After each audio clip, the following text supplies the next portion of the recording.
All right, 5 till 6 on July 27th, 2026. We are meeting at City Hall to observe the Planning Commission meeting with the Downtown Merriam Stealing Committee consultant present. Looks like we got some other, no, that's Planning Committee folks. City Council also present. Of course, they won't be facing the public, they never do.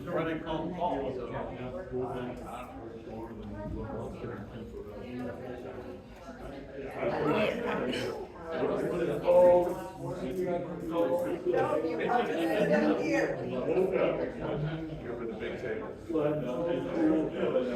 you guys mind if I sat right next to you?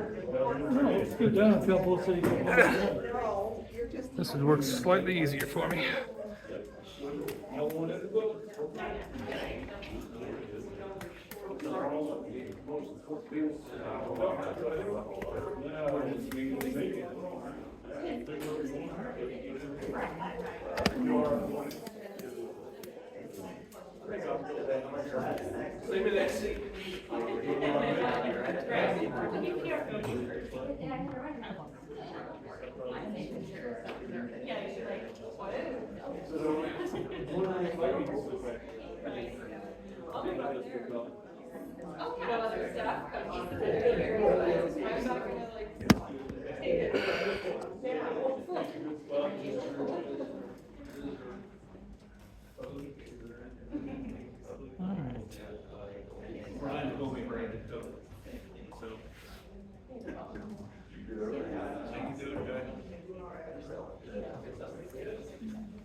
$17:56, 4 minutes till the meeting starts. We got council and planning commission present upstairs in the room. The city doesn't have any cameras. Howdy. When's the last time you guys had a joint meeting like this? Yeah, joint planning and council meeting? I can't remember. This has got to be an exciting one. Yeah? Yeah? Well, I appreciate it. Thank you.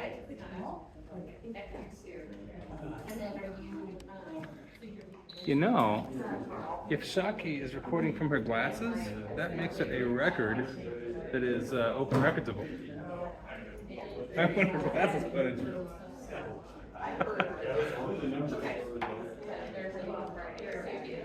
I think I'll go ahead and type that up while we wait for the meeting to start.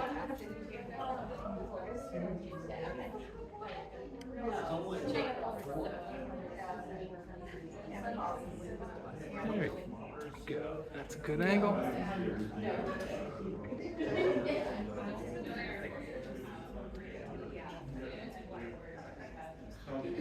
You found the head activated switch? Yeah. I think it's You hit it. I'm good over here.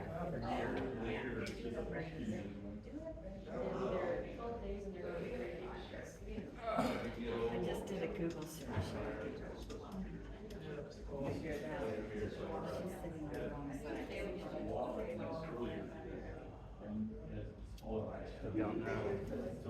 Should be standing up, I mean. I see Uh-huh.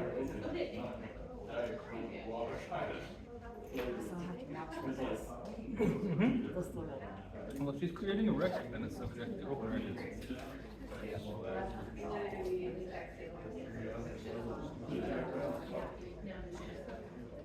Here's Susan.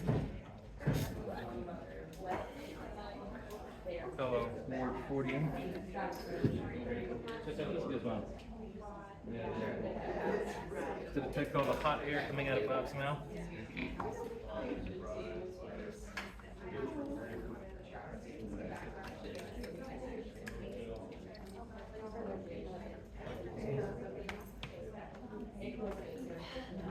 Hello everyone and welcome. It's 6 o'clock and I'm and I am working on your downtown master plans. And if you're on the steering committee, why don't you raise your hand?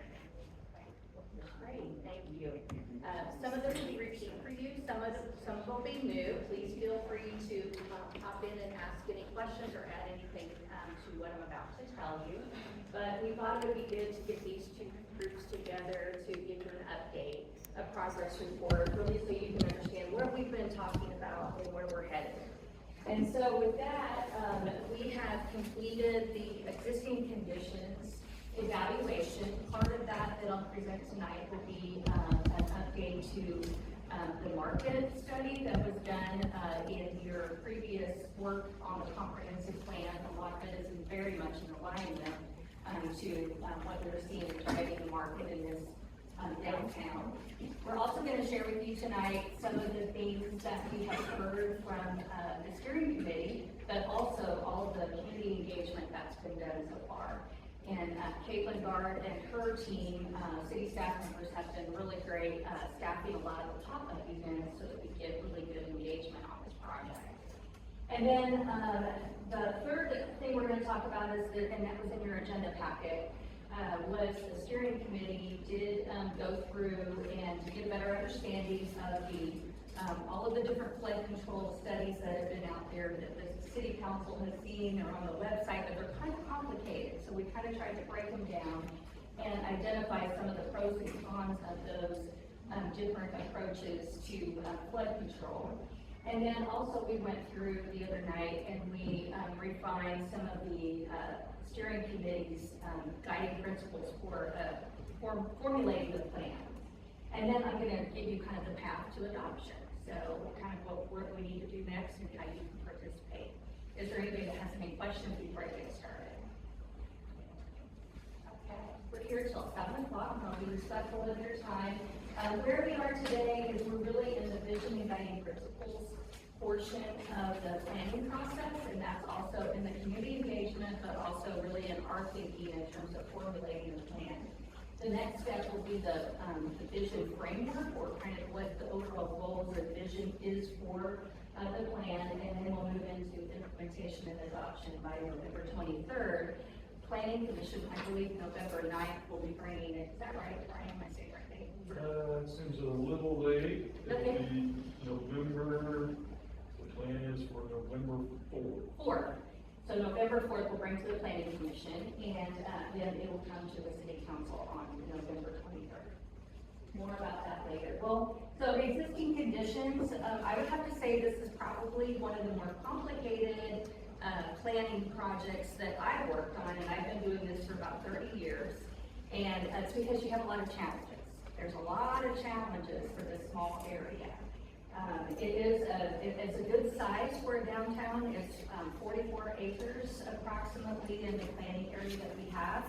And if you walk from the top of the north side to the south side, it's about a half a mile walk. And I've walked it many times. It's pretty easy to walk in terms of just distance to go, not necessarily the sidewalks and that sort of thing. But those are things we can work on. There are about 30 of the buildings, not parcels, but buildings that are in the floodplain currently. And so that is a challenge to be able to redevelop or work with or readapt buildings within a floodplain. So we can talk more about that.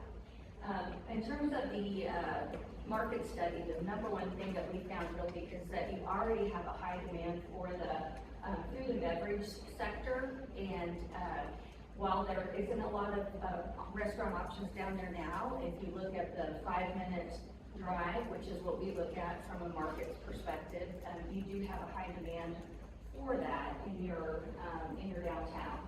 And then primarily people are in the downtown now between 9 and 5, Monday through Friday, sometimes on Saturday mornings or other kind of special events that you have down there. So it's not a typical downtown, which really the goal is usually to try to be very viable and vibrant between 18 hours a day, 7 days a week, which is very difficult to achieve, but that is kind of one of the standards that you really look at when you're trying to create a downtown that is a long-term, financially sustainable downtown. So what shapes the downtown, what makes it so complicated? The regulatory floodplain is one of the items that makes it difficult. The congestion and the pinch right there at Kessler Lane and Johnson Drive. That makes it difficult to access. The highway, the railroad, that makes it difficult and challenging to find land uses that really require or would benefit from high visibility on the highway, but also have that railroad without any kind of a way to access the railroad. And so then also, another thing that makes it a positive, really, that shapes your downtown is there's already a market demand for development that could be seen and realized within the downtown that you already have. So there is a high market demand currently, so that's an opportunity there. And then one of the things that makes it difficult to try to make all of the market work, but also to balance what people are looking for and what they would like to see in the future, is that people have a really strong attachment to the existing flavor, the buildings, kind of the history of the downtown.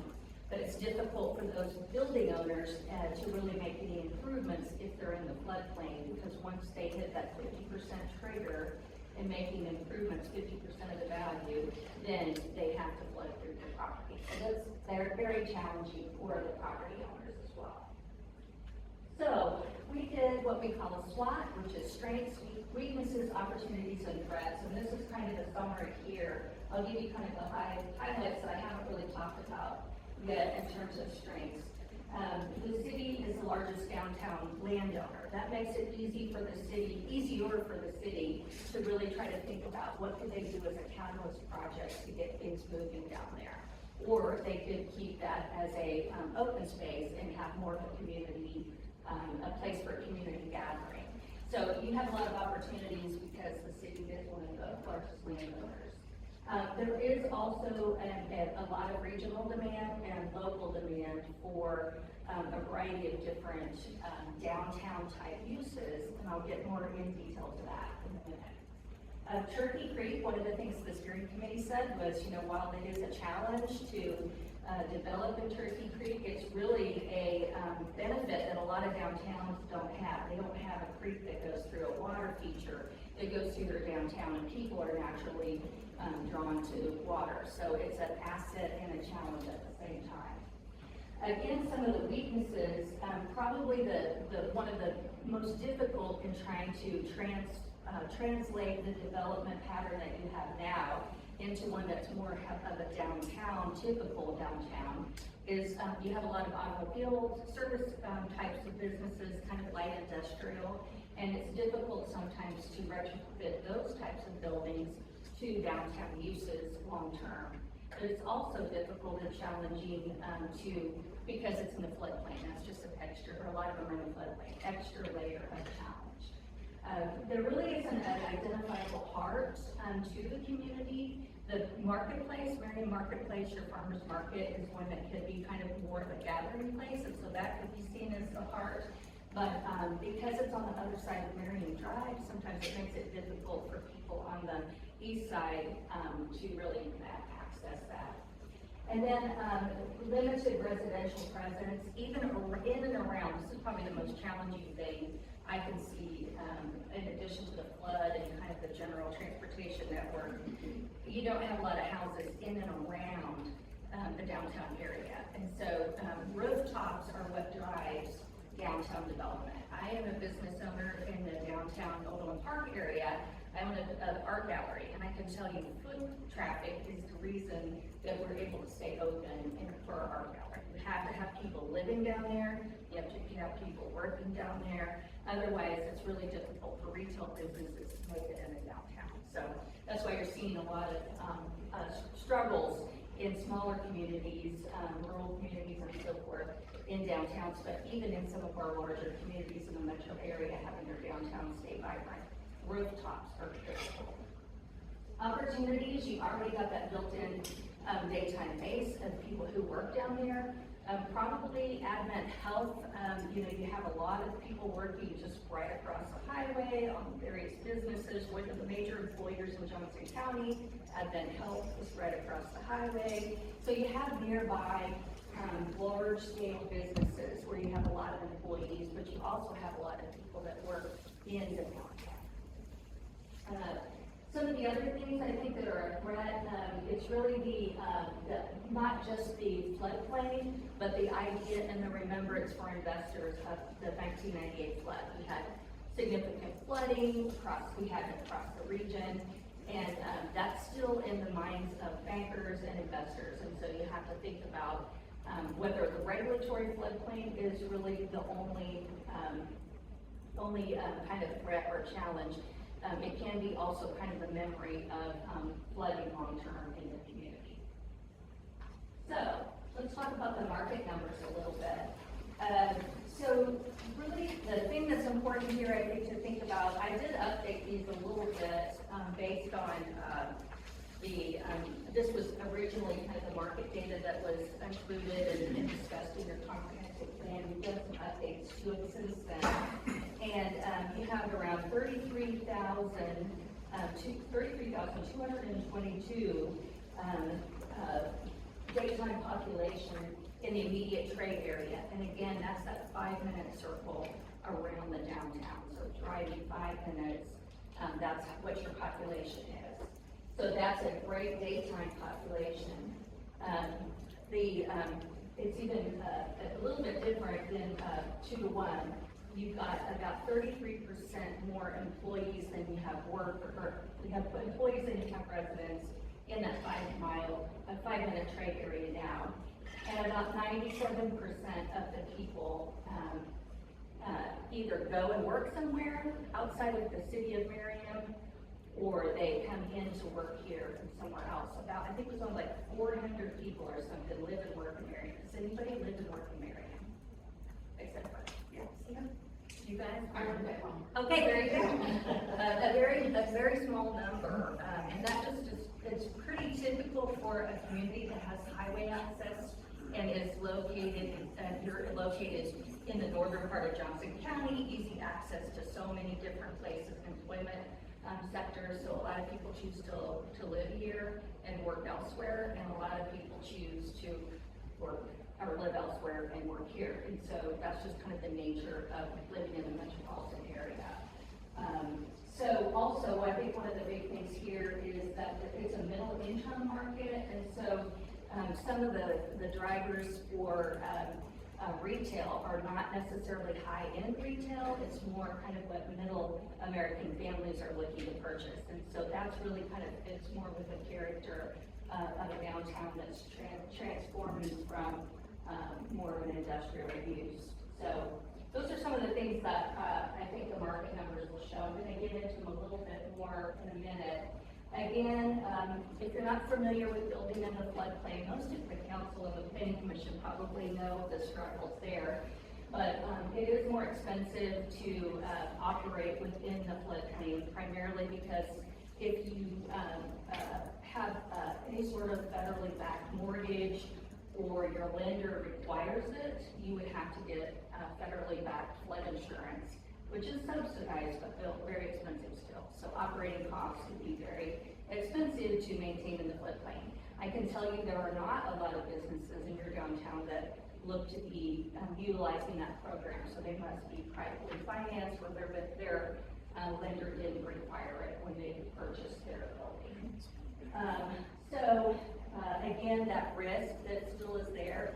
The regulatory floodplain gives you a sense of what the risks are for being in the floodplain. But what it also does is it limits the type of development and redevelopment that you can do to your property. So your property typically maintains a lower rate of increase in value than one that is out of the floodplain. Also, financing, a lot of lenders do not want to finance a building in the floodplain. And so that makes it more difficult for somebody who is purchasing a building from an existing owner to get financing. So this was kind of the market update I gave you. So we have more people that arrive daily working and visiting in Merriam, and also specifically in the 5-minute trade area, which is an opportunity to have them spend their dollars in the downtown while they are visiting. And then the other thing that is important here is that a lot of times you don't have this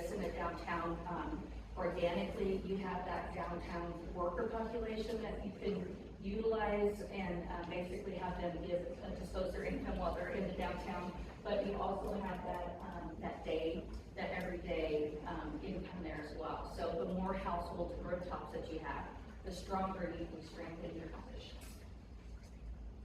So this is just overall housing demand. We've updated this a little bit based on, you've also just recently had a lot of new housing constructions. Merriam Grand Station, the Marketplace, Shawnee is also in that 5-minute drive radius. They've also had some additional housing units and some additional development done. So we basically bumped down the demand about 640 units and about 5,200 square feet of commercial over the next couple of years to accommodate that near-term demand. But there's still a very strong sense of demand for housing units in this 5-minute drive time. The number of housing units you could even probably put into the downtown of what the demand is, and so you won't have to break up, capture the entire amount of that. We're not having enough. Also, the demand is split 60% owner, 40% rental, and that's kind of a typical suburban community is usually about 60-40 in terms of 60% home ownership and 40% rental, so that will kind of continue on. And then if you go out further into the 15-minute market, which basically is a much wider radius, the 5-year unit demand across a 15-minute market is about 12,000 units. And so most of that area is, in most of Johnson County and our Kansas City region, is underbuilt in terms of housing. And so that's why our prices are going up right now, because we don't have the units to really accommodate the number of people who are here and moving here. So we put some information from CoStar, which is a residential and commercial real estate snapshot. And basically, this may be, so we may have a few vacancies right now in downtown, but when the snapshot was pulled, it was 0 vacancies. So kind of what that tells us is that basically a lot of the properties are what they call Class C, which means that they don't have all the amenities of, like a corporate woods is a Class A Class B. There's probably quite a few Class B office spaces in your community already, but Class C is basically doesn't have a lot of amenities within the building.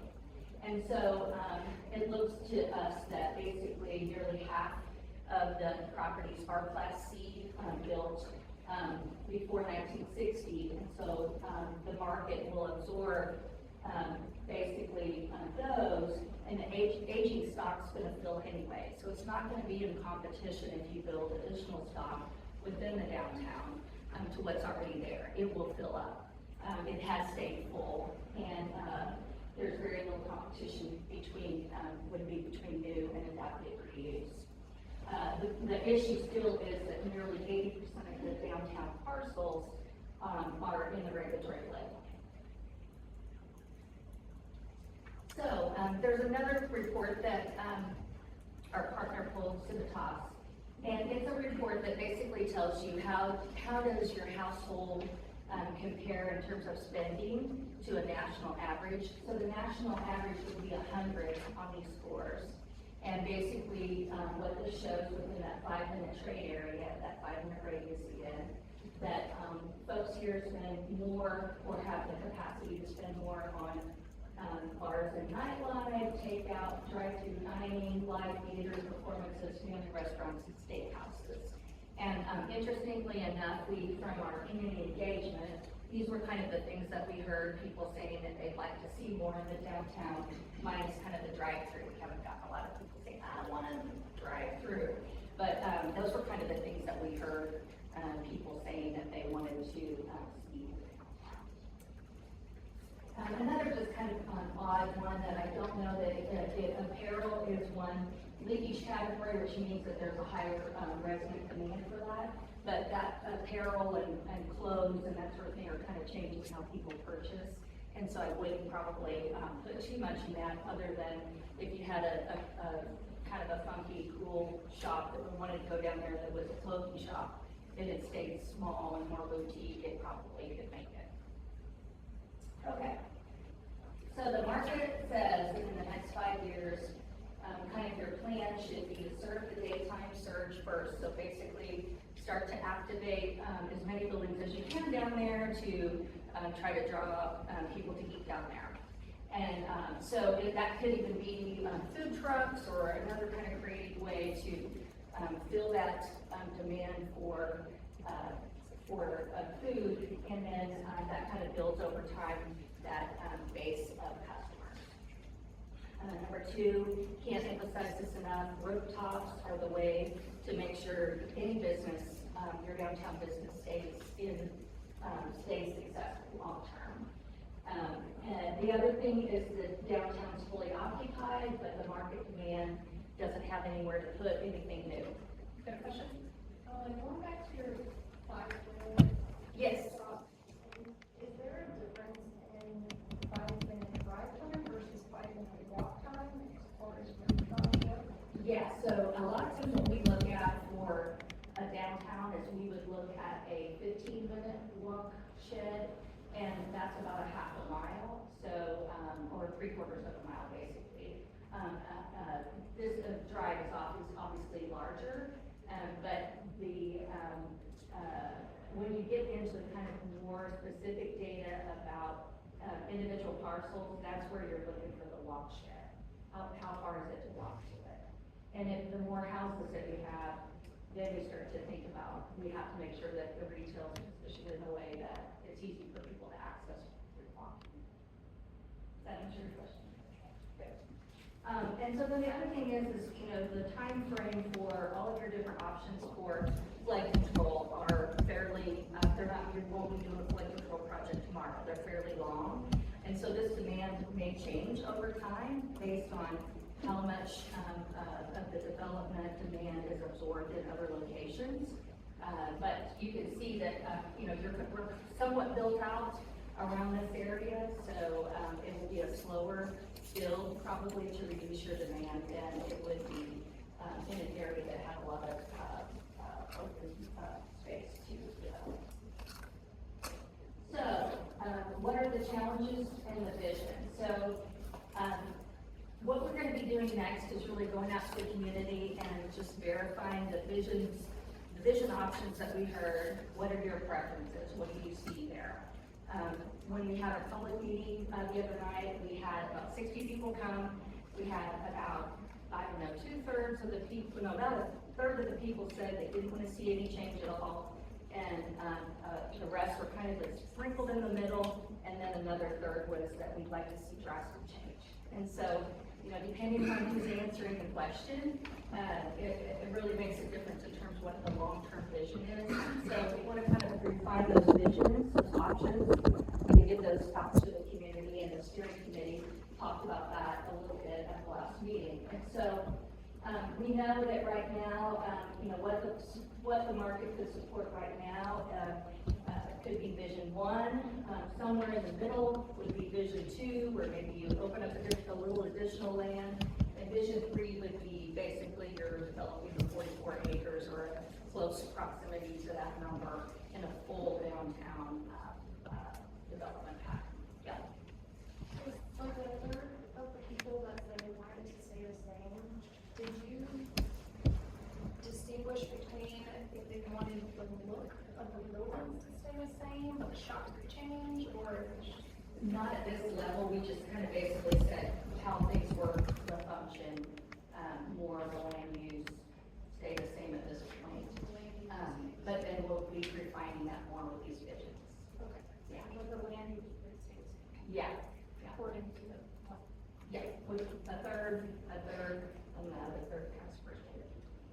So, and we also asked questions about, and I believe we have this on the website, the example, about the public engagement from the public need, but we asked, would you wanna spend money, for, making improvements? And so that kind of evened out, that was a little bit, different result than, land use. And so we're kind of starting to develop and see a pattern of, your community is somewhat split, in terms of those who have engaged in the process.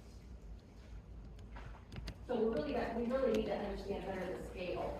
So what we have done is we kind of translated, if you did 44 acres, what would that look like, just to give you a sense of what would be down there. So if it was complete redevelopment, this is kind of the market demand and what we work together to create kind of a more successful, long-term, financially sustainable downtown. So you can see, kind of the acres here and, what would be included here. Condominiums in the past in Kansas haven't really, there's been a lot of just difficulties with banks and the ability to finance condominiums. And that's changed, over, the last several years a bit. And so there is a great demand for that, but we've been kind of held back in terms of a lot of the, financial institutions in Kansas and how they fund, those. So, Shawnee has one that's, on Neiman Road right now that, is an example that we'll bring back to the steering committee to look at how they've done that. Any questions on this? This is just kind of an example, but it's really based in market data. Any surprises anyone sees there, or is that kind of what you expected in terms of a full build out? How does this mix compare to other downtowns? Yes, so what we tried to do is look at successful downtowns and look at the mix and how many rooftops you need, and then take the demand for this particular 5-minute trade area and see how we could apply that to the acres that we had so that you could support downtown development. Kind of a rule of thumb is in most traditional downtowns, a successful downtown will have 2,000 residents to support 1 block of retail. And that is usually more of a 10-minute radius, if that makes sense. So, but this is kind of based on what a good mix would be and also how much retail could be supported in this area, in this trade area. It's like the, sorry, kind of like the ratio of the different types of housing, like on average similar to other downtowns? Oh, Even more or- yeah, for sure. Like I said, in Kansas, it's been difficult to have the condominium mix, but that's a similar product to the downtown, for this one. And then this is oftentimes a mixed-use building, like it has retail, office, and condominiums in one, and that's, a little bit different, but we're seeing more of a demand for that than you have in most typical downtowns. It's more the ownership is kind of different. Makes sense. So kind of to give you a sense of, right now, we have about 600 homes or about 1,800 people, to support a block of downtown in your radius. So it could be, you could support that, without a lot of additional rooftops, but the rooftops are gonna help, sustain that retail over time. And this just gives you an idea of the mix, and this mix, is, you can see it's pretty similar, in terms of the 33 and the 43 acre, kind of how the mix, would, work for, that type of size of home. And we'll be refining this a little bit more with our, market analysis as we, pinpoint what vision people are really wanting to do. They want kind of no change or minimal change, or they want to move to something that adds more acreage, and then what does that size look like to make it successful? So, kind of already went through that with the answer to that question. The big thing here is that, we need rooftops. We want to make sure that the retail, is the right type of retail, and for this area, there's a market driver for something like we call it active retail, where you have like pickleball and sort of active type of, outdoor or indoor recreation and retail, or in restaurant together. That's kind of what's been pointed, and that would be something that you could really have as an anchor retail. And that anchor retail will help, generate more energy for other retail to be developed as well in the area. Okay, so a lot of that is our background information, so you can see there's a lot of constraints, there's a lot of possibilities, complexity to how to plan this downtown. The community we've had some good responses from the different methods that we've used to engage the community, and we have some more specific things coming up that I think will provide you with good information about what the overall community wants. So we had 8 different conversations with small groups, business owners downtown was one. We had kind of people who have backgrounds in utilities and infrastructure to ask them about the challenges and opportunities. We had other business owners and kind of people who have lived in the community for a long time, and then also people who are in the development world. And so those are kind of the different groups that we had, and completed that. Again, those stakeholder, we call them stakeholder interviews. The summary of that is on the city's website about that specific one. On the online vision tool, we had about 198 responses. The majority of them, 81%, were from Merriam zip codes. We did ask people who were not from Merriam, that worked in Merriam or had some other connection, to tell us what would help make them come downtown. And so that's why we have some folks that weren't Merriam residents. Caitlin and her group have done what we call the Just Right Mix, pop-up at 4 community events. We have 4 more left. Had 177 idea cards. I think I'm behind a few. I have to check with Caitlin to add into that amount. All different types of good feedback about what they want to see and what's the right mix there. And then, as I said before, our community open house was held at the community center, and we had about 60 people attend that. What's coming up that's going to help with all this? These are people who are self-selecting to participate, which is important. I think people who are interested always should be welcome to do that. But we are going to do a statistically valid survey that will get a sense from all the Merriam residents, who will be a statistically valid sample of Merriam residents and business owners, to see what they think about the vision for the future. So at our 2 steering committee meetings, the first one, we did an exercise where we learned about the existing conditions downtown. We also developed a best practices questionnaire we gave to our steering committee that really identifies best practices for downtowns nationwide. And we looked at what elements are important for downtowns and discussed those. And then the last one, again, we did the vision and guiding principles, and really dug into to have a better understanding of the different flood control options. And I thought that was really important for them because it's complicated, not necessarily, it's very technical, but it's important for folks to kind of understand the challenges associated with all of those. And it was great to get more information from them about the pros and cons of those different options to bring back to the council later on when that decision is made. These are kind of the big things that we heard, consistent themes throughout all the engagement that we've done so far. Food, drink, and local businesses, that's what people want. They don't want a bunch of chains in their downtown. They want it to have a distinctly Merriam feel to it.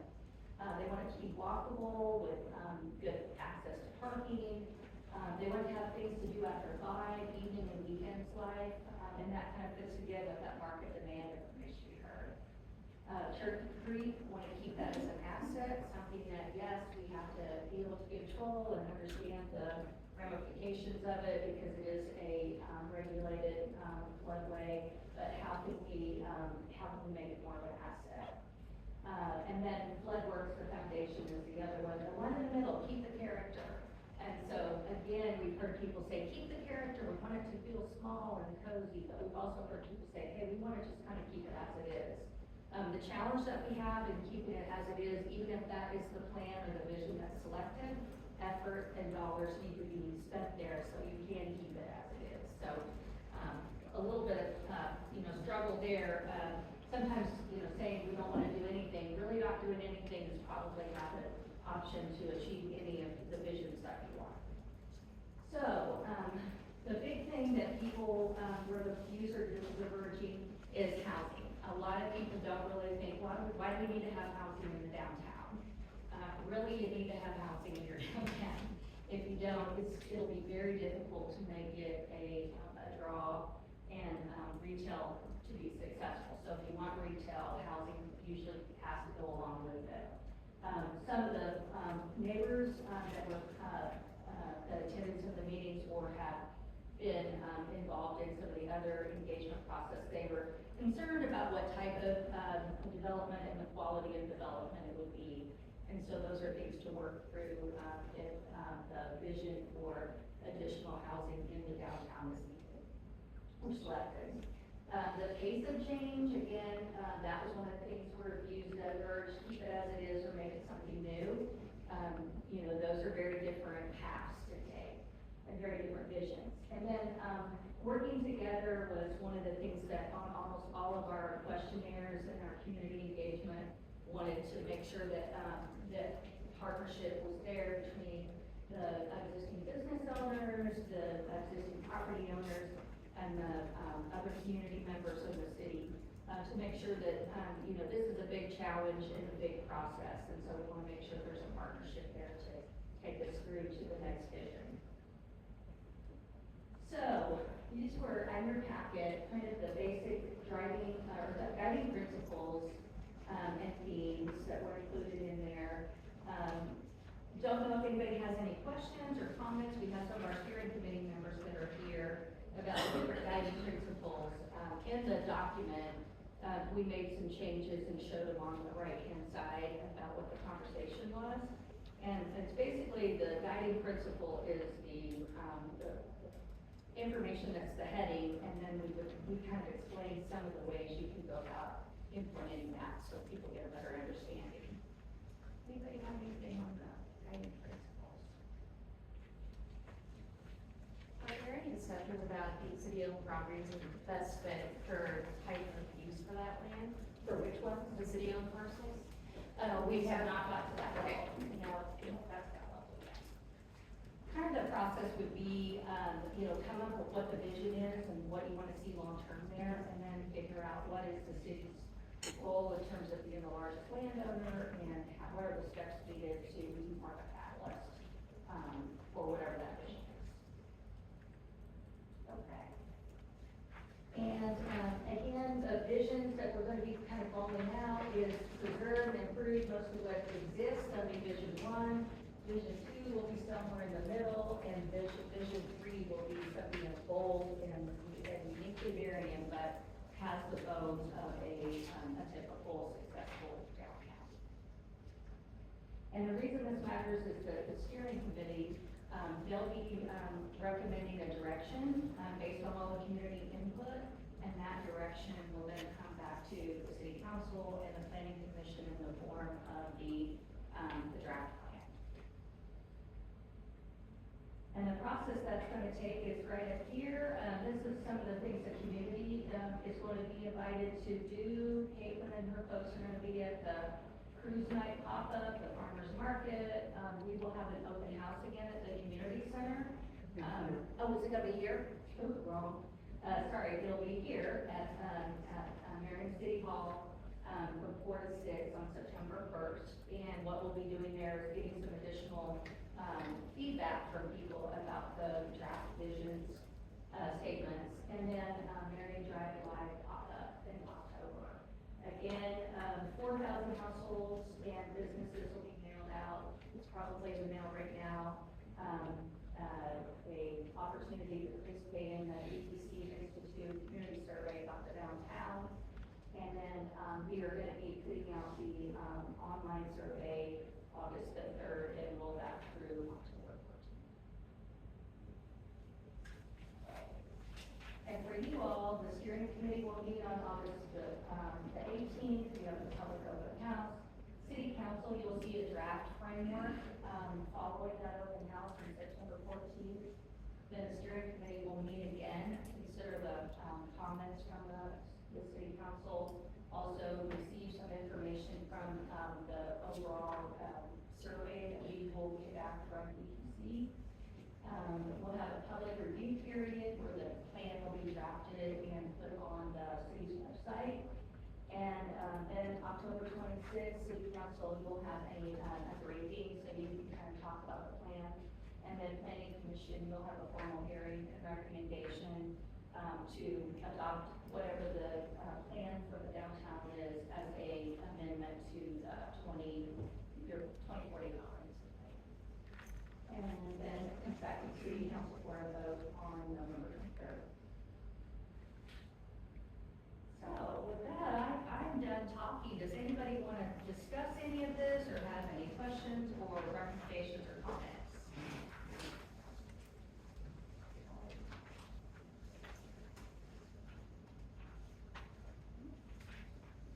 Does that mean your minds are all blown or you got it? You're like, yes, I get it. Well, Yeah. I just want to say that it's been a good process for us to all of us as council members to be able to sit back and listen at the, committee discussion, because there is a very diverse group of people, there is a very large committee, but there's a lot of downtown representation.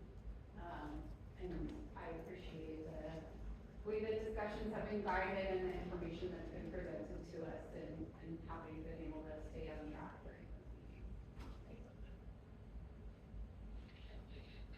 Yes, sir. When will the concept cost estimate?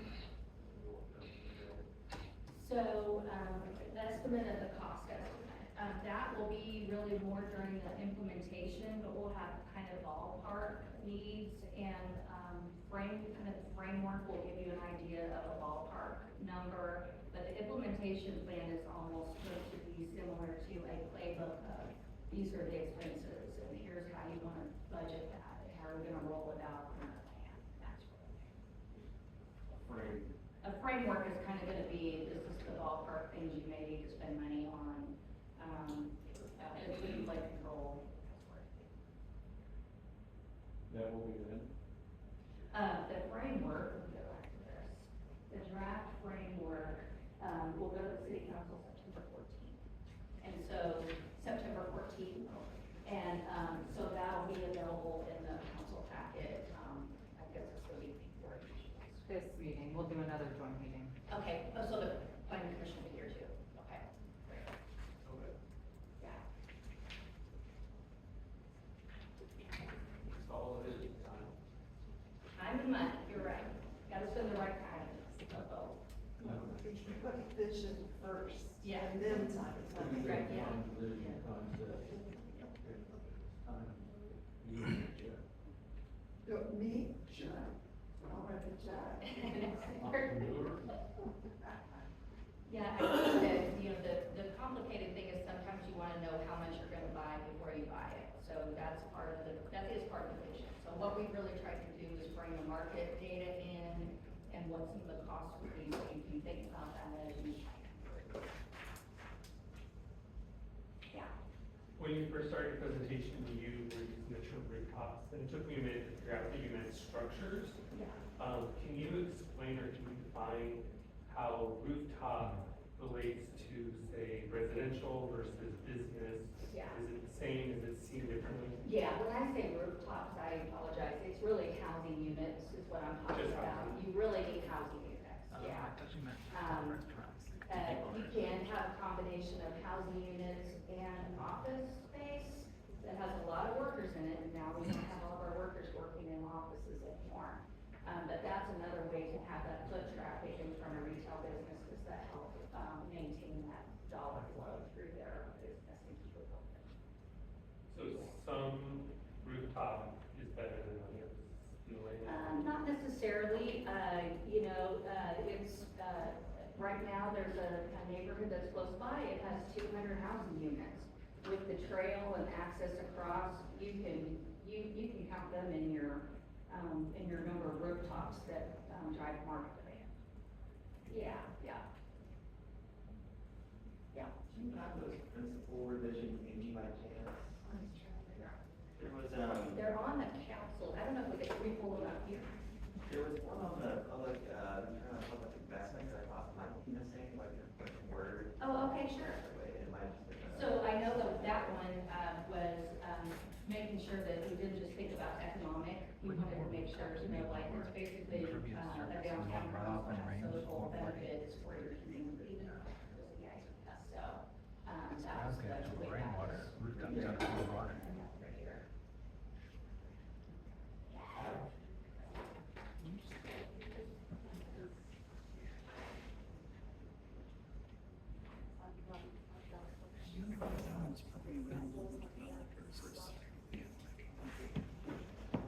Just don't know on the website. No, I just checked the website. Oh, the Shawnee Mission Post knows that. No, it's, what do you guys think? It was the, It's down further, I think. It's close in. There it is. So we were kind of talking about, public flood investment should earn a public return. And the idea was that it's a broader socioeconomic return, it's important to consider as well as a financial one. yeah, Yeah. since the return on investment should just be, should not just be. It should not just be, Okay. yeah, should be That's it out. economic That was and quality of life. the caveat that we did Yeah. add, I forget who read that. And I'll change the wording on that to kind of explain that a little bit more. Or make the blue more. Maybe not. Is that what you remember? No, I was just saying Sean was over there. Was that? Sean was over there. Okay, yeah, yes. So, yeah, so we kind of tried to do that, and those are available on your agenda pack. Other questions, thoughts?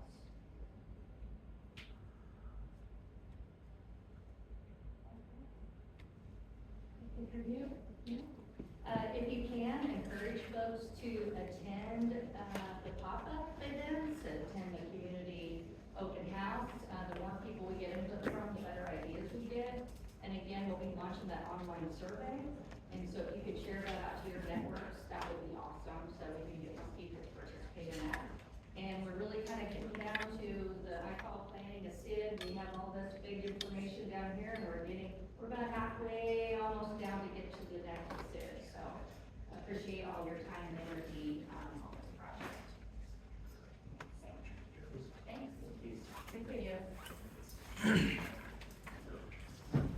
Juliana, did you know that we have committee members who are actually developer employees, but they're not listed on the city's website as committee members?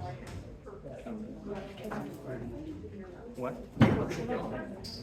Committee members participating in the committee, and the steering committee, but they're we're developer owners, and they're not listed on the city's website as committee members. So people who are not on the committee aren't allowed to participate.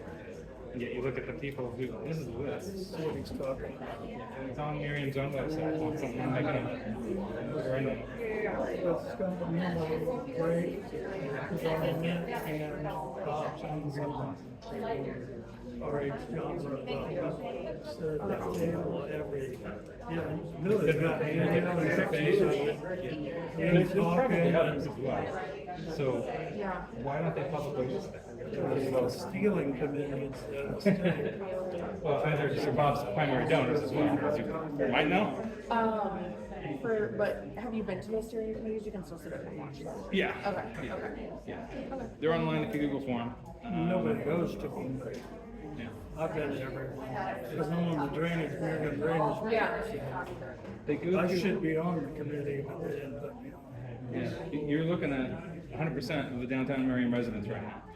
In this room. And they didn't want the downtown residents to speak. Well, yeah, I'll do my best to make it to the next steering committee. Awesome. Hope to see you there. Yeah. Have you been to all of them? I think so. Yeah. I've been pretty consistent. Yeah. And our drainage board is elected to advertise them because we're coming to them. Because they didn't put us on the steering committee. Squad.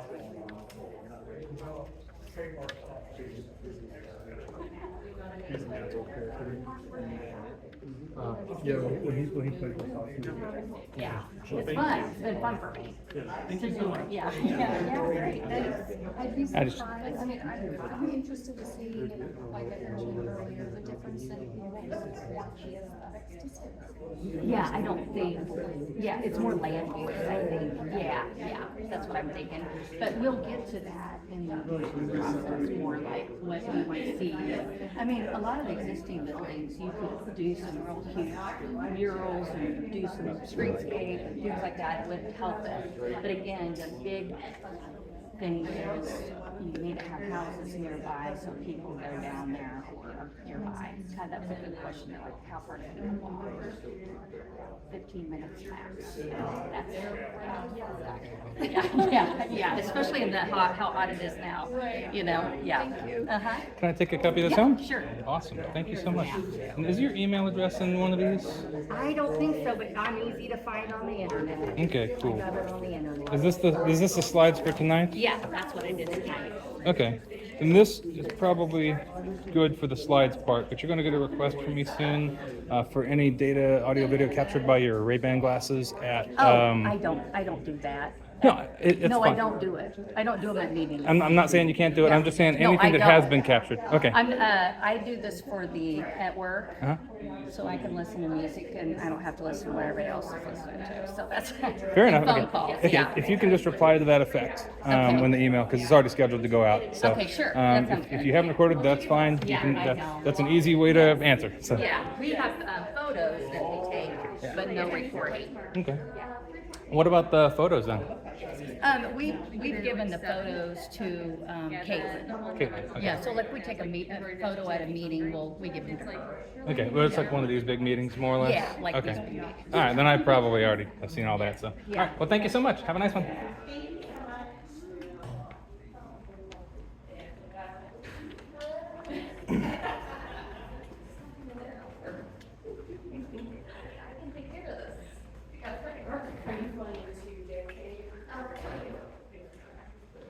Bruce, did you get the memo?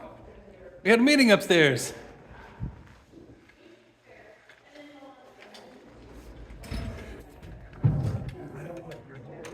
Hey, KBC 9? Yeah, I wonder if they know about the discrepancy in attendees.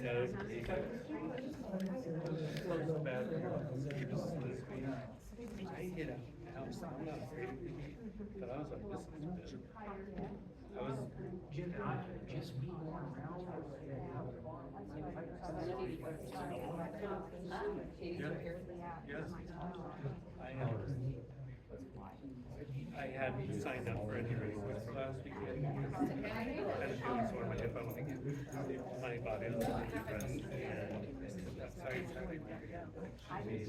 the best accident. It just felt like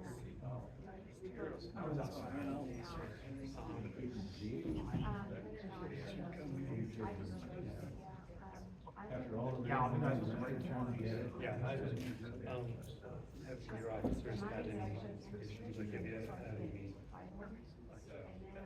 get lightheaded, they're all safe.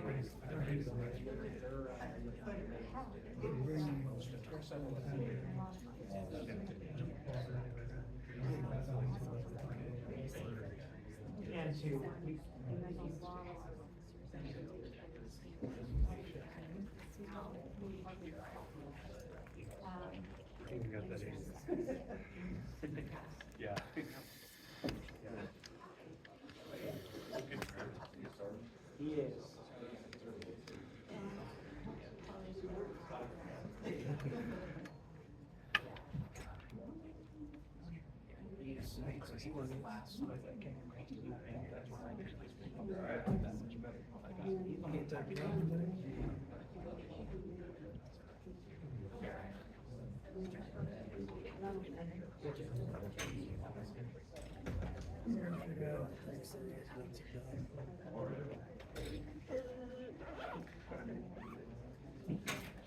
Jacob Lahaha.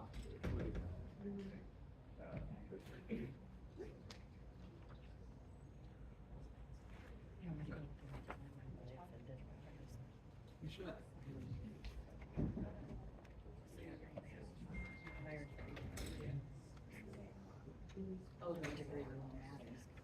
Yeah.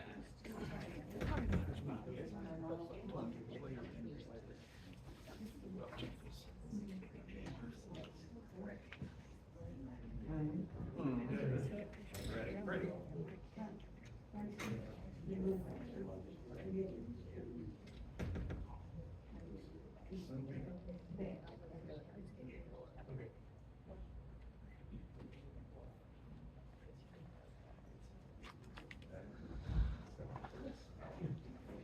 So Sheila told me she doesn't record in video. Functions.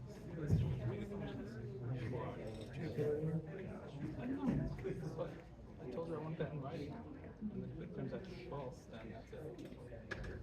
Meeting violation.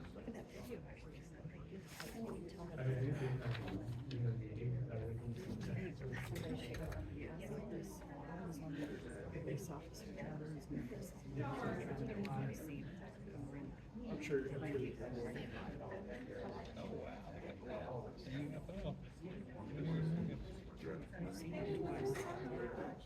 You got at least 5 minutes, right? No, I mean, the Chief's up there. Generally fairly approachable. Yeah, that guy. He's clearing them off. Big one. First off, local or somebody's like number 2 in command. And he's the asshole who refused to report and enforce open records or Open Meetings Act on April 25th, 2025. He was present for violation as determined by the Attorney General of the campus. He witnessed it and he refused to even write down notes about what he witnessed. So, when Aaron retires, if he takes over, fucking help us.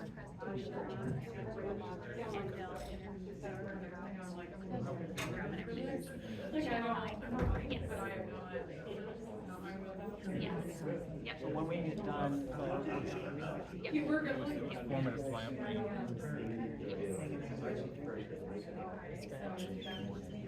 You're gonna decide. Our summer. He's like, the girls on the other side, she like, she can't see the other side. Nope, no picking at a public meeting. I'm sure he does. It's going. I gotta check it every few minutes because every once in a while I'm overheating.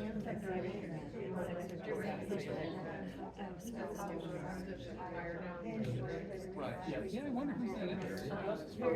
If he sent it to me, I will ask him about it. Just looked at it.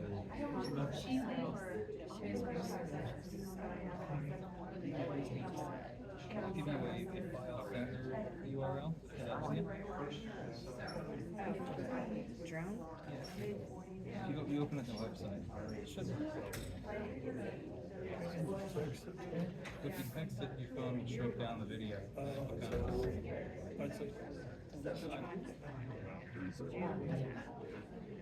You actually, to send it, I don't think you can send it via by opening it here first. I think you have to go to a website. Trying to find. See, I do a lot of marketing.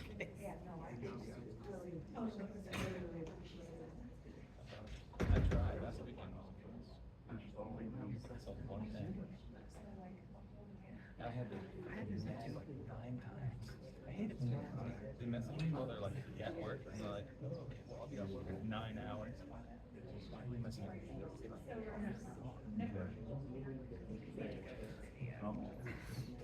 Send it to me, it's off of the website. It's content/, and then it'll open up things like website first.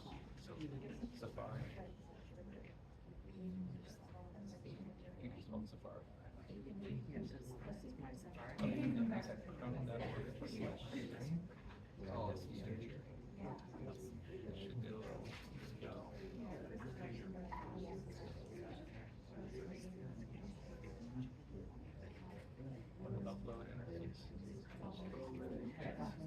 No, no, no, just hit go.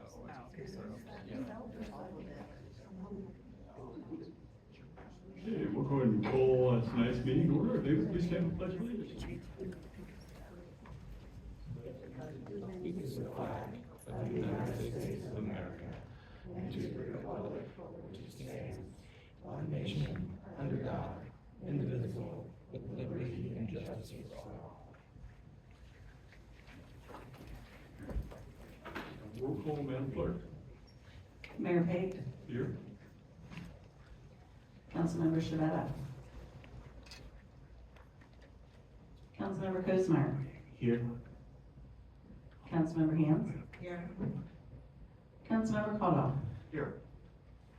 Councilmember Leahy. Here. Councilmember Ryder. Here.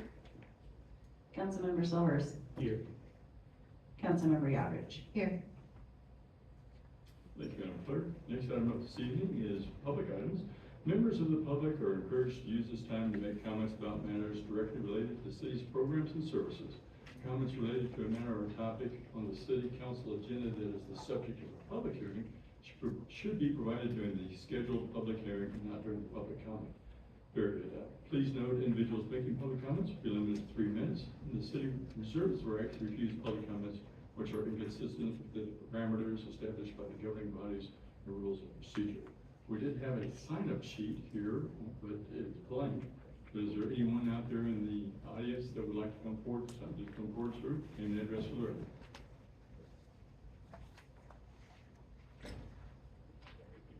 Good evening, council.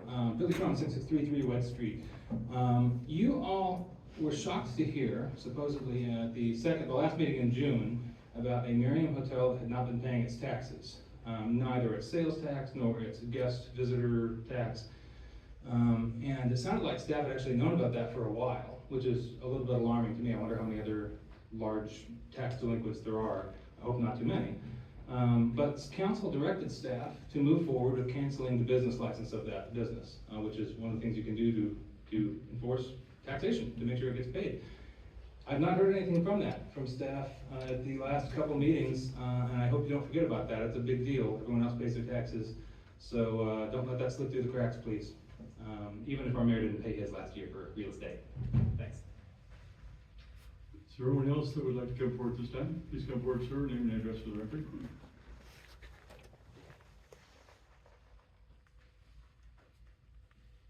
Hello, my name's Dan Lee, 5848 Merriam Drive. I'm the owner of Guitar Lamp, also one of the only residents in the historic downtown Merriam. I live above my shop, as you all might know. I'm also a director on the board of directors of the Merriam Drainage Board. And that's what I'm here to talk about. Jason's been to our meetings. Thank you for coming to most all of them.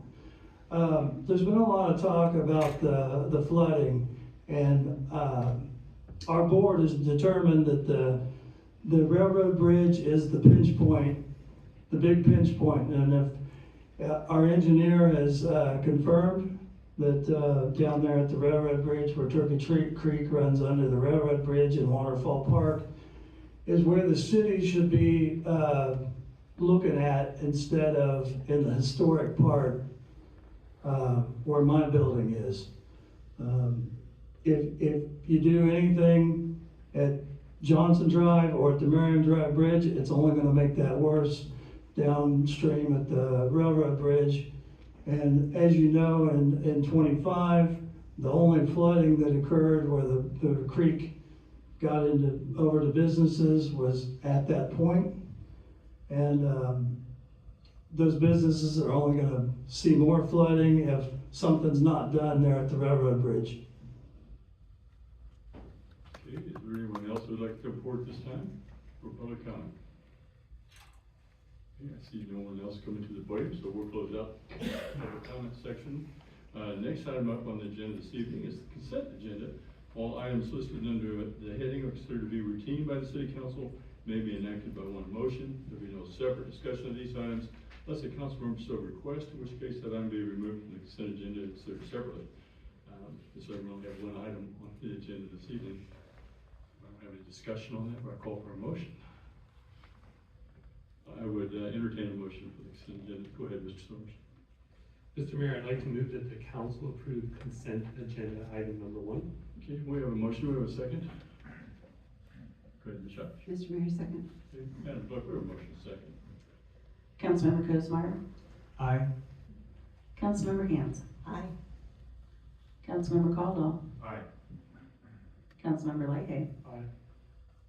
Councilmember Ryder, Aye. Councilmember Silvers, Aye. Councilmember Yodrich. Aye. Motion passes 7-0. Thank you, Madam Clerk. Okay, next item up this evening is the mayor's report, and the first item we have on that is the Hero and USA Drone Grant. Looks like we have the major coming forward. I'll turn it over to you, sir. Good evening, everybody.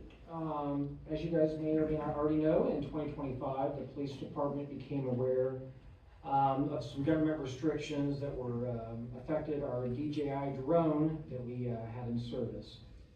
These restrictions prevented the police department from being able to repair the drone if it's damaged, and ultimately it's going to require discontinuance of its use. So as a result, staff started evaluating replacement options. After we reviewed some different drone platforms, the department decided to go with the Skydio X10 as the replacement needs for our operations. And Sergeant Myers over there, he's got our new drone ship we just received last week. He's got it on the table there for you guys to take a look at. During that evaluation process, staff was introduced to Hero Fund USA, which is a privately funded 501c3 nonprofit organization dedicated to helping first responders acquire the equipment and technology needed to better protect and serve their communities. Hero Fund USA recognizes that there is often a gap between available department budgets and the emerging technology needs of public safety agencies. So in March of this year, Hero Fund USA partnered with the Merriam Police Department and generously agreed to fund half of the equipment costs of our new Skydio X10. Their support made it possible for the department to acquire some of the most advanced drone technology that's available, which enhances our ability to serve and protect Merriam citizens. So tonight, Daryl Smith, who is the CEO of Hero Fund USA, is here with us, and I'm going to have him come forward.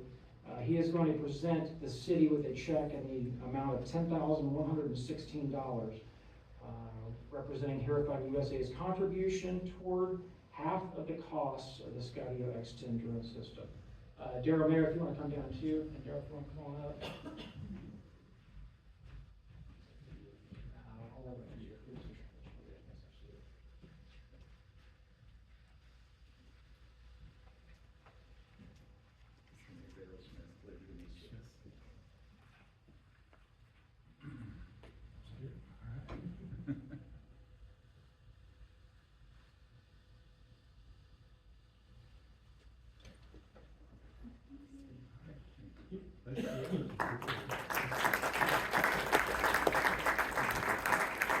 I wonder if that drone will be used against immigrants. It's not fashionable, but it's suitable for the next, Cross cameras. or the next dartboard. It'll be used Yes, for that's social fine. media videos.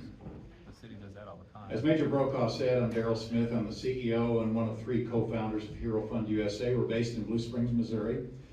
And this organization had its genesis in,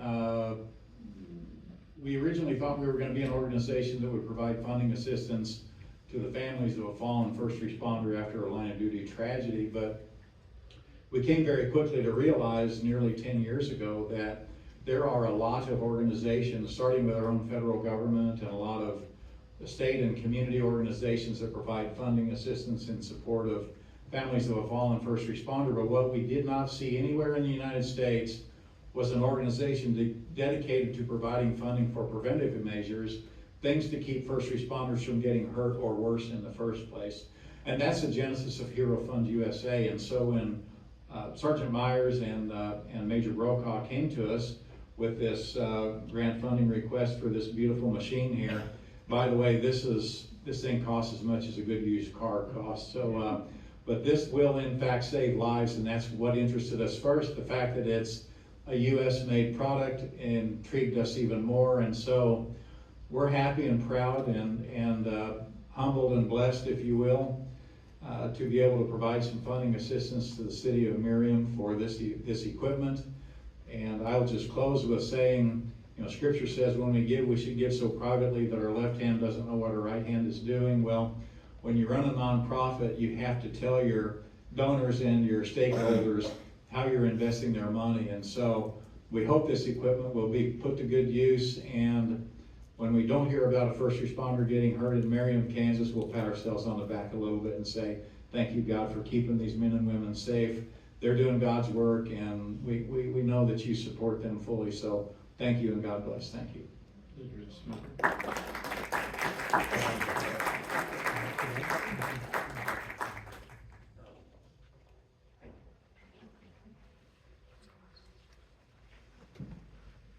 Well, I was going to say, do you have any questions for Major Brokaw, but easily.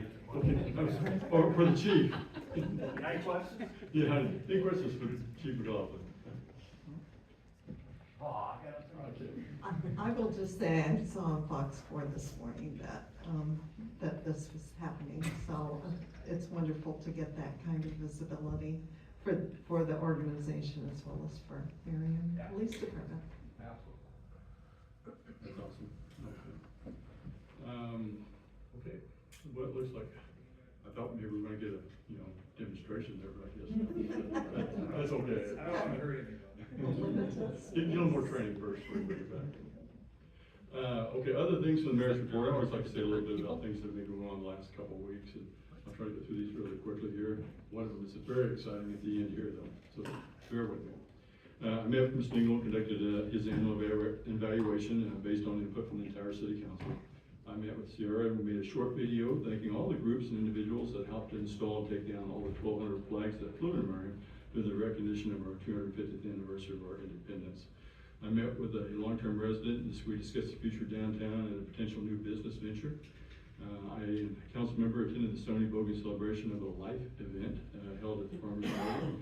This was provided by his family and the Northeast Chamber of Commerce. A truly remarkable man, I love Merriam, longtime resident, and served on numerous committees for us, do not be forgotten. I and several council members attended the employee luncheon. It's always good to get together and interact with our employees. They are the backbone of our city. I and a couple of council members attended the business appreciation event at 30 Hop. It's always great to meet one-on-one with business owners and discuss what's important to them. I attended the Northeast Johnson County Mayor's Luncheon. It was hosted by Mayor Kovernak at Venters. I put down in Fairway, I think it's real lucky. I've never been there before. Very nice business. Anyway, we discussed items that were important and stuff, things that were going on in the county and all of our budgets and whether we were raising our mill levy. Okay, so then I also attended Black Party Ward 1 and got to share all the great things going on in Merriam. They did really express their appreciation for the Black Grant. I attended the Merriam Volunteer Division Chief George Mallory, his funeral. Chief Mallory served Merriam for 53.5 years. His dad, brother, kids all served Merriam as well. His grandkids serve on the fire departments today. A huge thank you goes out to the Mallory family for the contributions and services to the community. We will be recognizing Chief Mallory at a future council meeting. His family couldn't attend this evening, so thank you. Thank you, Chief Allen, for providing our reserve unit for the funeral procession and all that your department did to honor Chief Mallory. I and several council members attended the Merriam Downtown Advisory Committee meeting. This committee is made up of downtown business owners, council members, planning commissioners, and residents. Huge thanks goes out to all those who are helping to guide the future of our downtown. I and a council member with Mr. Engel prepared tonight's agenda, and I attended a legislative town meeting with our state legislators. Commissioner Fast and the Board of Education gave us updates on everything that they've been doing this past month. And this is the one that we've been really waiting for. So I'm excited to announce that we are the recent winners of the Northeast Johnson County Chamber of Commerce Annual golf tournament. First time, yeah. This is the first time we won that award, and so I want to mention those individuals that, so we have bragging rights now. But our Merriam team consisted of Caleb Hunt, Rod Anderson, Corey Heron, Jake Yodrich, and team captain Wendy Yodrich. Thank you for representing Merriam, and I have something to show you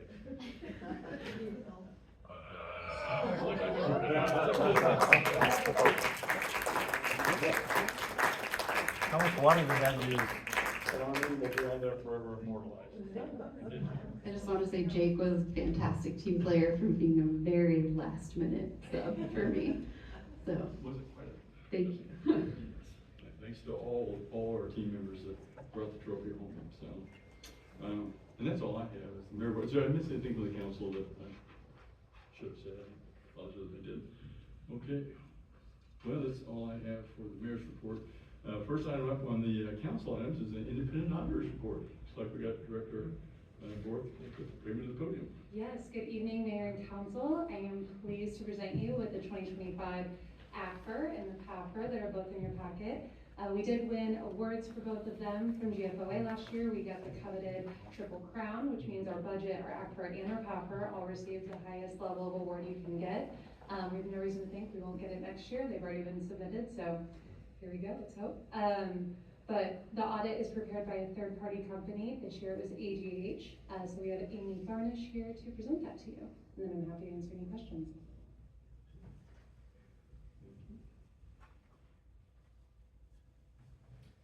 Good evening, Mayor and Council. I'm Amy Varnish with AGH, and thank you for the opportunity to present the results of the 2025 audit tonight. The scope of our work is to complete an audit of the financial statements and provide an opinion over those financial statements. So I'm going to highlight just a few key items and results from the audit. I'm going to start by noting that we issued an unmodified opinion on the financial statements, or a clean opinion. This is the best opinion that the city can receive, and it means that the financial statements are materially accurate and reflect the books and records of the city. And you have been provided with a copy of the AFR for your review. Audit standards require that we communicate certain items to keep you as the governing body informed about matters relating to the audit. You have been provided with a copy of the letter that addresses those required communications. I'm not going to go over the entire letter, but I want to highlight a few key items. So in the middle of the first page, we note that the city did not adopt any new accounting policies, and there were no changes to existing accounting policies during the year. And we also noted that they did not have any significant unusual transactions, so those are kind of out of the ordinary, so we like to highlight those. At the bottom of the second page, we list two audit adjustments that we made. The first entry is just to record construction in progress and accounts payable in the capital improvement fund. And the second entry is to record the allocation of interest earnings from pooled investments to the applicable governmental funds. The other thing we highlight is on page 3, continuing on to page 4, where we discuss internal control matters. We describe any deficiencies in internal control that we consider to be either material weaknesses or significant deficiencies. A material weakness is where there's a reasonable possibility that a material misstatement of the financial statements will not be prevented or detected timely. And a significant deficiency is slightly less severe, but still material enough to require attention. So during the audit, we did note one material weakness. This material weakness relates to the accounts payable cutoff and the audit adjustment that we made to the capital improvement fund. Due to the amount of the adjustment, we noted this as a material weakness and just recommend that management review its accounts payable cutoff procedures, just to ensure that all material invoices are recorded in the correct year. And management's response and how they're going to address that finding is included in the letter as well. So ultimately, the goal for our audit is to ensure compliance with laws and regulations, that internal controls are in place and operating effectively, and that financial statements accurately reflect the books and records for the city. And so I'm happy to report that the answer is yes, to all of those items. I want to also thank Megan and her team, as well as staff from other city departments. The audit process requires a significant amount of time, and so we appreciate their responsiveness and assistance during the audit to help it go smoothly. So thank you again for your time this evening, and I will open it up for any questions. Thank you. Any questions for me? Yes, go ahead. Amy. Can you tell us what the Triple Crown is? Yeah, you want to answer that one? Sorry. That is, it's technically separate from the audit, so it is something, our communications department helps us put together, basically the public-facing documents. So we take the audit and make it look as, and sound as digestible as possible, for public consumption and theoretically for your consumption as well. And then we take, there's also a next step for the audit, which is the PAFR, and it's basically taking it and making it even more friendly for the public, a little bit more digestible. There's a lot more charts and a little prettier, if you will, less financial schedules and all the things that we have to put into it. It's more, you know, here's the straight facts, the highlights that someone may care about. You'll see that that was only a few pages compared to our 100-page document. So we take both of those and we submit them. It's something that happens after the audit. So we use the financials to create these two documents with communications, and then the budget is the same. So we work with you to make some sort of a budget. Obviously that comes out to being over 100 pages, closer to 200. But then it's making it as digestible, which I think we told you all when we got the budget award last year that they said that we had one of the most easily, like, reader-friendly books that they had seen, especially when it came to all of the goals and objectives and how we communicate those to the public. So it's a team effort, but basically taking everything and making it as digestible as possible.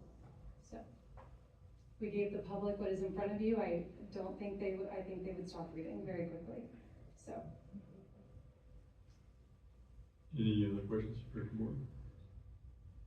Okay. All right. Question. Okay. And we had no other questions for Bonner? Okay. Well, I would entertain a motion then to accept that. Ms. Shatter. Mr. Mayor, I move that the city acknowledge receipt of the city's 2025 financial audit reports. Okay, we have a motion. Go ahead, Ms. Hans. Yes, Mr. Mayor, I second that. Madam Clerk, we have a motion and a second. Councilmember Cosmeyer. Aye. Councilmember Hans. Aye. Councilmember Caldwell. Aye. Councilmember Leahy. Aye. Councilmember Ryder. Aye. Councilmember Silvers. Aye. Councilmember Yodrich. Aye. Motion passes 7-0. Thank you, Madam Clerk. Looks like the next item up is a resolution updating our employee handbook.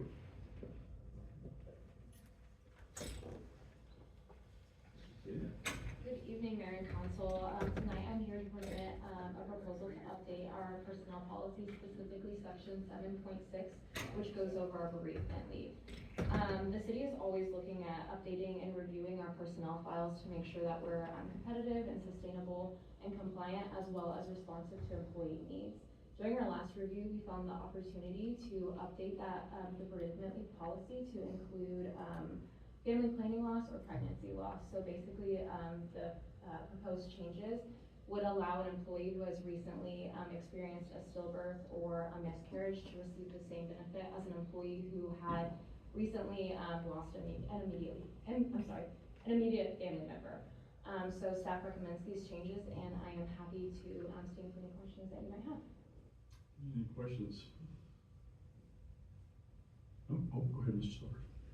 I just wanted to say that I think this is a great improvement. Okay. Other questions? Well, That, if there are no other questions, then, oh, you ready for a motion? Yeah. Yes, Ms. Savage. Mr. Mayor, I move that the council approve a resolution updating the employee handbook, section 7.06. We have a motion, do we have a second? I second that. Madam Clerk, we have a motion and a second. Councilmember Hans? Aye. Councilmember Caldwell? Aye. Councilmember Legay? Aye. Councilmember Ryder? Aye. Councilmember Slovers? Aye. Councilmember Yodrich? Aye. Councilmember Kozmeyer? Aye. Motion passes 7-0. Thank you, Madam Clerk. It looks like the next item up is going to be another resolution, and you're going to address that, isn't it? Yes, thank you.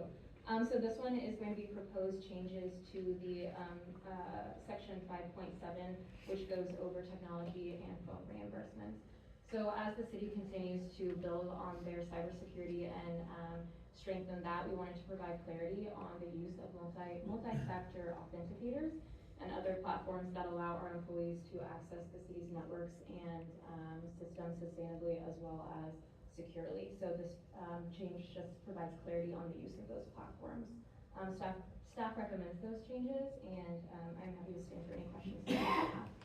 Any questions concerning this topic, Mr. Silvers? I have a question that is actually for council.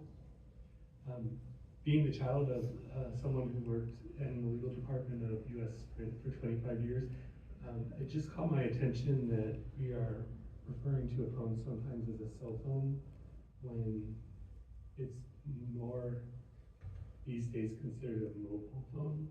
Is that going to cause us issues down the road that it's referred to as a cell phone?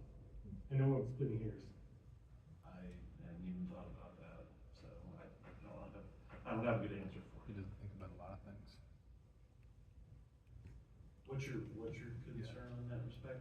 The technology's changed to the point where even though it does use cell technology, it's just not really referred to typically as a cell phone, but more so a mobile phone these days.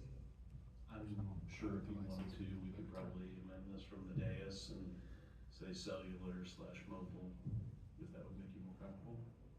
I just think for longevity, it might be a good idea.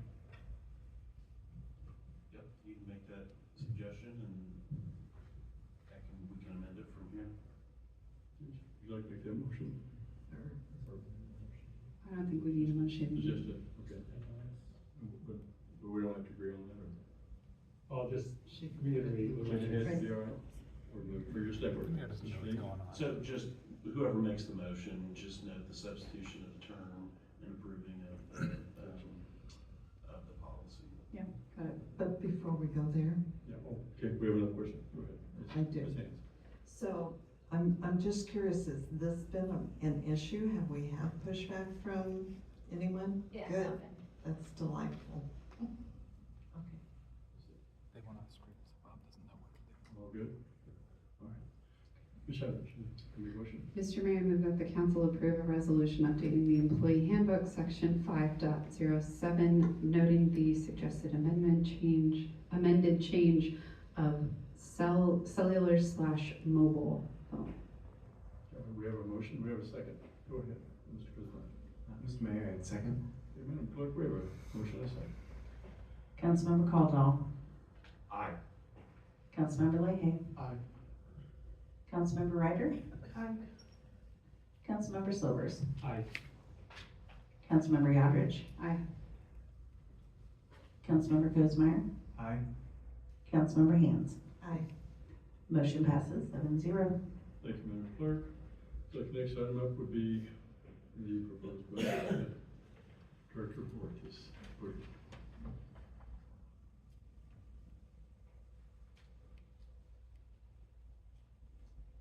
You get to talk a lot tonight.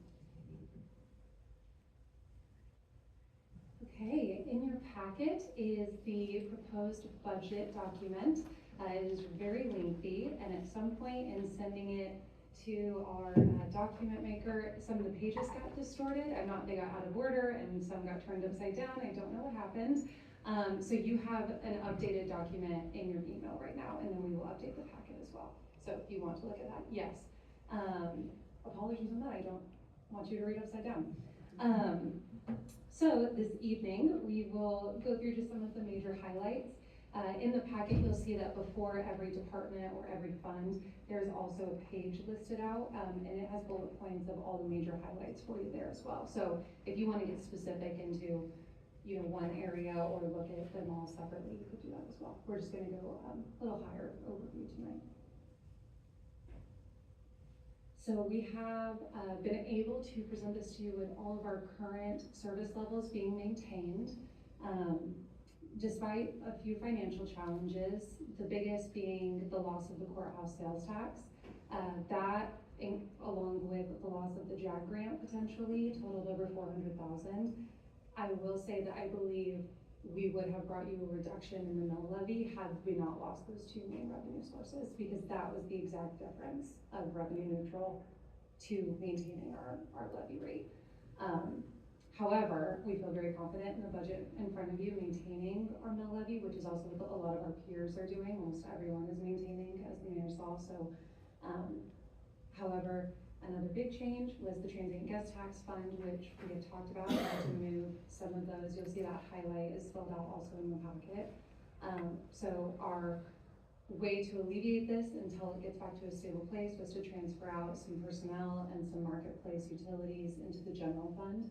Obviously, those can easily come back once the fund stabilizes again, which we do hope it will and believe it will.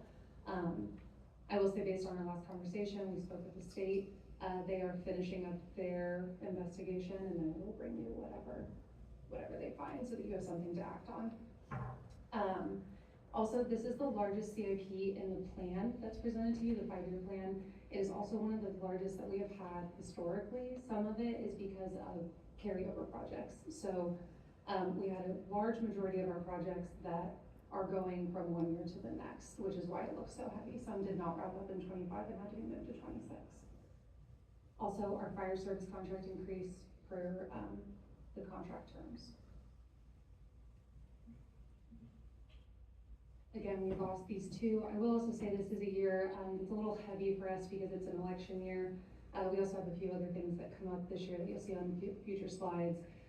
Personnel, we budgeted the same as we typically do. Again, we won't get our final health insurance numbers until September. I believe 8% will cover, but our peers are seeing a lot higher. So we will find out. For transparency's sake, you will see in there a new communications department. What staff did, because our communications is getting to become a pretty substantial investment, something we're seeing a big return on, we moved the different expenditures that happen, whether that's in a different department or a fund. A lot of them were in our general overhead, which it's very difficult to understand what is in there if you're just the public. So anything that was purely communications focused, we moved out of either departments, miscellaneously, or general overhead and put into its own. They have not seen necessarily an increase in program or in those costs, they were just moved. So it's not like we're asking you to adopt a whole new program, or they're not asking for a substantial amount of money. It's the same program, the same what you would come to expect from our communications department, just put into its own department for transparency. We also have a few new funds that council has approved, and these are again just for accounting purposes and for transparency. You will see 2 more between now and the final budget hearing and adoption. It's going to be the 2 that you already approved. So we'll have the other CID that you approved, and then we will have the Economic Development Fund for you as well. We don't have to budget those, but we'll have them done in time so that you can approve them.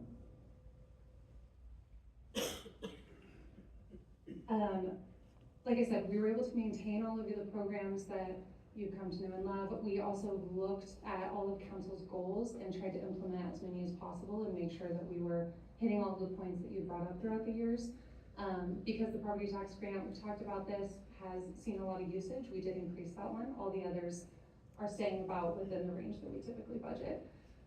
We also were able to add in all of these. Like I said, this is a heavy year, so the other things that happened this year are the salary study and then the business and resident surveys. So again, that's a substantial amount of money that happens once every few years along with the elections.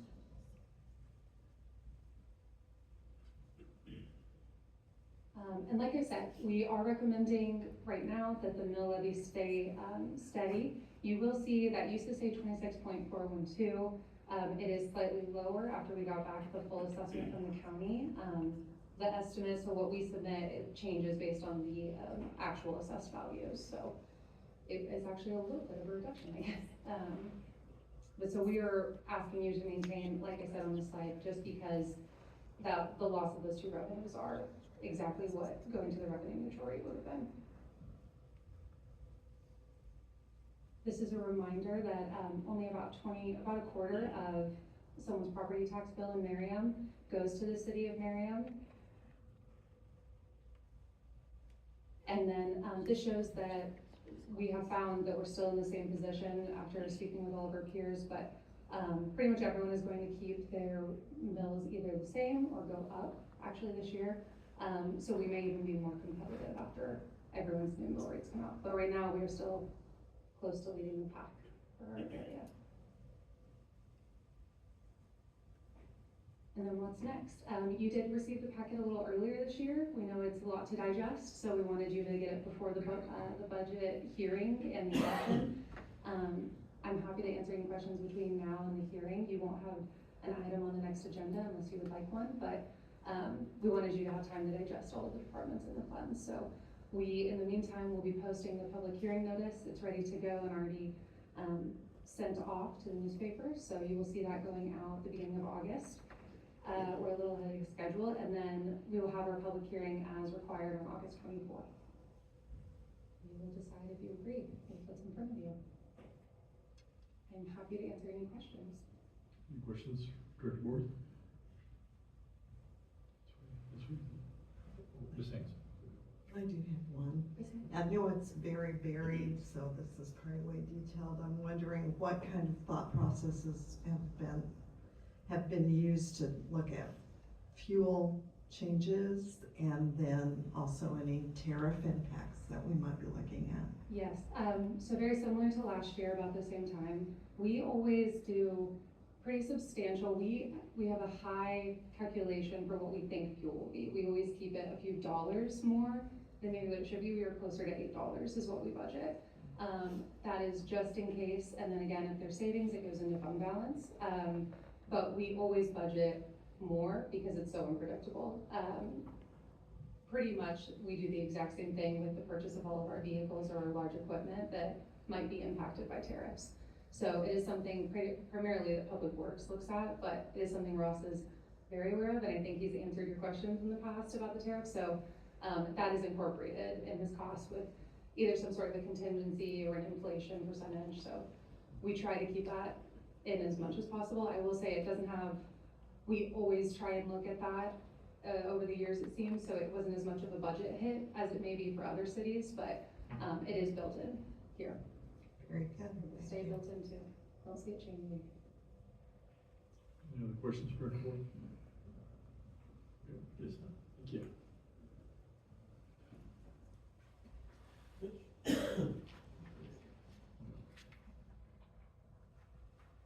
Oh, here we go. Hello. Ms. Guard here to give us an update. Yes, here to give you an update on our single hauler process. If you haven't got highlights in your mail, you will get it early this week. We just got them here at City Hall today. So there's a whole page dedicated to single hauler, all the information that we've talked about so far, including the route distribution schedule, which I mentioned at the last update, was amended based on your all's request. In addition to that, we are working with GFL for cart distribution information. Actually, just today, we finalized a mailer that's going to go out from GFL regarding cart distribution information, contact information, anything that you're going to need to know. That should be going out in the next few weeks. Cart distribution will start the week of October 12th. Also included within that mailer, and we'll also include on our website, we had a discussion about bin size trade-outs. So if you receive a bin size and you want a different size, that will start after the program begins, and we kind of ease our way into this program starting, but information on that will be included in the postcard and on our website. I'd be happy to answer any questions. We probably discussed this, but please refresh my memory in reference to those individuals that haven't already changed over to GFL. They have say another company, who gets rid of those carts? The hauler is to come pick them up. They have been notified, all of the current existing haulers have been notified, the dates in which they need to pick up their existing carts. In our mailer that we're gonna send out to the residents, we'll have all that information. You need to leave your bin out the last day of pickup. It should be picked up within 24 hours. Again, we'll work with the haulers, to make sure that they're on that schedule. Thank you. One thing I do wanna note with bins, if you are already a GFL customer, you will not get new bins. You keep your existing bins. Any other questions for Ms. Curran? All right, thank you for the update. Okay, it looks like the next item up is a financial, Willikers back. Yes, they made me up and down a lot. Good evening, June is in front of you. It's a really good month for us to kind of benchmark where we're at because it's an easy way to compare 50% if you see something's over 50%, unless it's something where we pay all up front or, you know, equipment replacement where it happens just throughout the year. It's a good way for me and our departments to just see where we're at. I will say everything is trending right where we would expect, as always. Expenditures are right under the mark and revenues are hitting right off the mark. So we have no reason to be worried about anything at this point. Any questions, Director Worthing? No?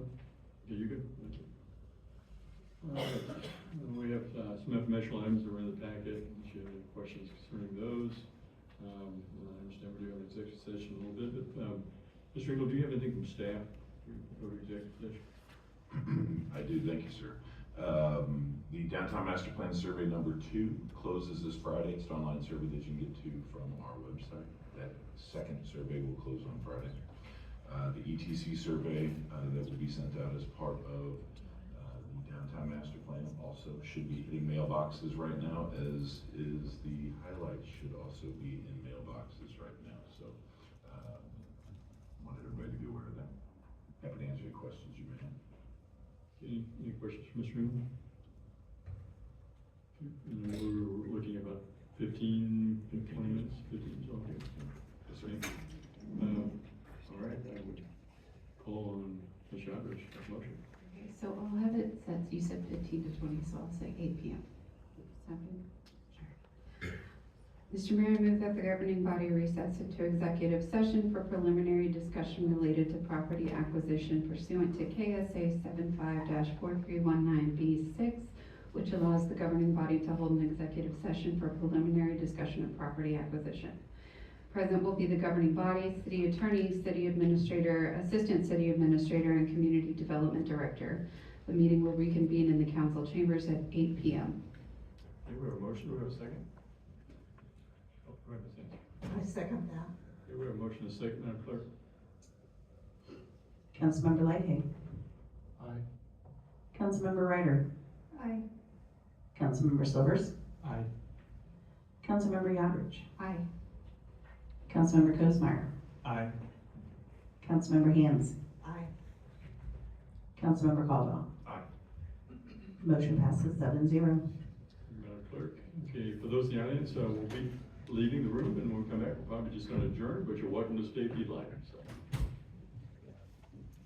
Bob Pape's insatiable lust for destroying historic downtown businesses will lead them into executive session now, where they will contemplate just how much or little to spend on those buildings to bulldoze them. And take them off the tax rolls, making all of our property tax higher. It's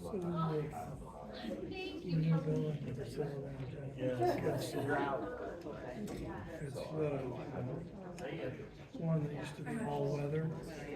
It's across the street from Allen and down. So halfway between Dare to Dream and Allen, across the street. There's That's the one that probably talked about buying. Nothing is on record, so it's all weather, Four Seasons. And it's, the sign just went up last week. So I imagine them buying it. Yeah, probably. One more they can take over and shut down and bit by bit destroy our historic downtown. As is, you can't really point at what Merriam did, because Merriam stuff is publicly available. We just talk about it for. Merriam.org. article, here's what we've been shared with. Yeah, just on the main page, probably. Mhm. You go to the bottom of the page. Right there, Yeah. I'm gonna go ask the chief about that drone. and then, No, I'm not gonna do that. Hmm. You guys fly over Home Depot, the Home Depot lot? Is that us or is that somewhere else? Yeah, I just wanted to. Probably the last week or so.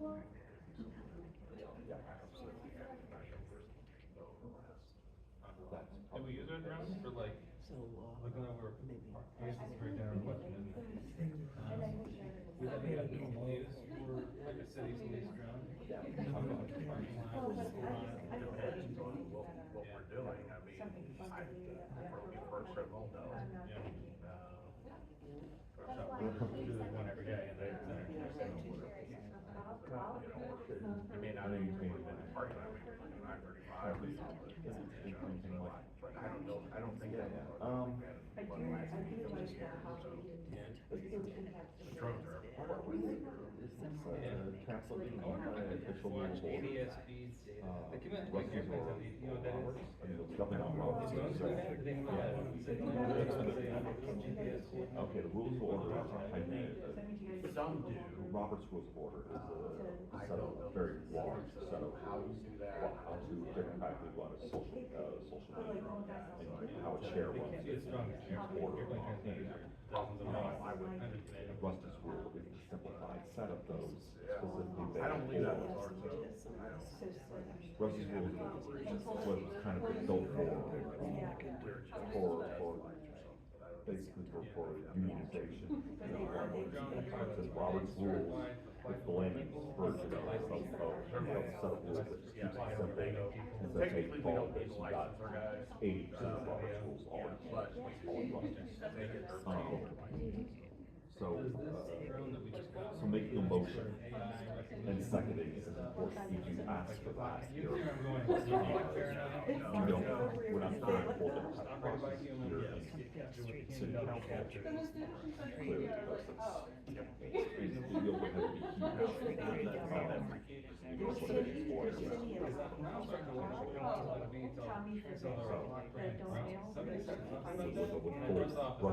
I don't know that. Maybe, You know, I don't know that. I think it's enough done. They're kind of trying. You had Deployable drones, my understanding is they're all still guided by a human, who decides to Yeah, launch so it. Well, it's pretty heavy yes. into it, and we Yeah, had a so flat like a DFR, like what I because just used right now. we had enough staff. Tomorrow's my dispatch, dispatch goes in the ordinance and all that compliance. Ordinance. Form is the established amount of members of the active body and must be present in order to, Go there. and in order to, conduct new business. Yeah, I mean, there's still human. It's not just patrolling. No, Well, humans have input, our we chair can just take it over when it gets there. tried to be like, well, that just means we can't like, People, I want that being done by a human being with a soul. we can't finish business. We couldn't, we had to throw everything out through, email ballots, we need to contact the body and have them respond. But he thought we could still discuss this and amend his, to amend the two proposals that are proposed. According to current bylaws, you can't even vote on an amendment without formally. If we want to, which To a proposal, so, there was some discussion, and when the chair was trying to make a rule, and the chair got overruled by the majority of people who were there who were not uniform. So it was a lot of, we're expecting by a lot of changes to our local chapter because of this, because. Oh, yeah, actually, I saw that, someone did that and said, you know, can you tell me the difference? Having a between shifting the version active of how many people. No, you're right, yeah, I thought it was definitely. Active membership is determined by quarterly survey. Accelerating, and it's gotta be, yeah, I mean. Yesterday, he told me about some discourse. Yeah, and you can say they're gonna be active, And while he was and in they're the shower, I generated. even if you've never seen it. So. Yeah, you did. We are here. Yeah, no, you're right, the AI stuff is is kind of one And of we're those trying things to, that has to be we're watched. trying to get how it's changed to This tax spring, I before was telling convention, people, it won't be because long it was before you supposed get to in your think car tax and continue convention to spoke with the music current bylaws you that love, get passed. based on all your desires Um, and music. Probably like Pandora has a thumbs up, thumbs down thing. They pioneered that like 15 years ago. So based on that, you'll be able to get in your car and maybe the first will recognize that you're smiling or frowning, so you won't have to press a button. And then it will just generate new music for A lot of you. people No, raise you're right, that a stuff is little bit of probably coming in some form of strategy, direct action. prepared to deal This with is it. direct action. And that's the scary Under thing, the support strategy, are I always guess. so slow. I don't know, to I don't know what catch this up. is technically, but I don't report back on I mean, they're this, just a now lot, catching I do informal report back to Did you people. see the, Cause this isn't who's that? aligned with any part of the Scientist, strategy. teacher guy. So it's individual action, it's an Astronomer, black individual guy. action. Oh, But, Dyson or Dyson. mutual aid, He's really famous. He's direct, he does, strategy, breaks- direct action. breaks physics stuff down to regular people. Yeah, I thought that was, Neil Gerard- deGrasse Tyson. yeah, Really Tyson, good. yeah, Tyson. So somebody made a movie preview. It's like 5 minutes long of him and Stephen Hawking, and like, they had no idea any of that Talking was about chapter done. convention, what's the chapter That was- convention, part of that working body right now. That was this year. Yeah, sometimes it's hard to figure out whether or not what you're watching is actually real or AI generated. By the end of the year, probably the real movie will be out. It's just a matter of how much money somebody else to spend generating all the GPUs, running all the GPUs. Committee work, started in New York. For this, so. I'm not, the thing I'm more Fighting the passionate network stuff about than and building redundant routers and the more effort you make something basic, sometimes you're more likely to just fail. So now we have to talk about, You know, it's like, what is should I that? just go with something How do we reorganize to make this work? stupid, cross my fingers and it's probably gonna be fine? And can we continue to grow and have active Or members work that stuff, support and this? my work stuff is on a really expensive Cause hardware. that's, I it's was kind of a weird gonna model. build some routers that cost like, Maybe some, but but at home, I've got it's gotten real quiet if I 95% shift that it, can do so you're just like. in hardware that draws like 8 watts. It's awesome. It runs on 12 Yeah. volts, but it runs on like a golf cart battery. Yeah. And have the battery backup real cheap. It's a security marshal But, and, the only difference is like stuff, the so professional stuff is redundant. it's power largely supplies based around and a the potentially redundant protected backplanes and all that. support. But Still, it branches to any kind of configure it wrong, public. Everything's gonna fail. Kind of It's like, involved with something. you know, we were always going, okay, you know, we're having redundancy here.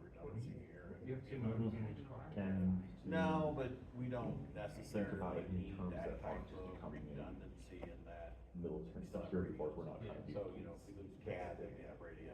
So there's. But the laptops and the Like Jason, every once in a they're while, seeing somebody each other's will Wi-Fi, show up. like the Wi-Fi went down. Never We heard don't it use before, Wi-Fi. Start talking about No? things in military. No, terms, because and it's like, not siege. hold up, that's not what we're It about. has to be encrypted to a And siege, like we're when not trying Wi-Fi to is gonna be. those So we structures use in power. VPNs.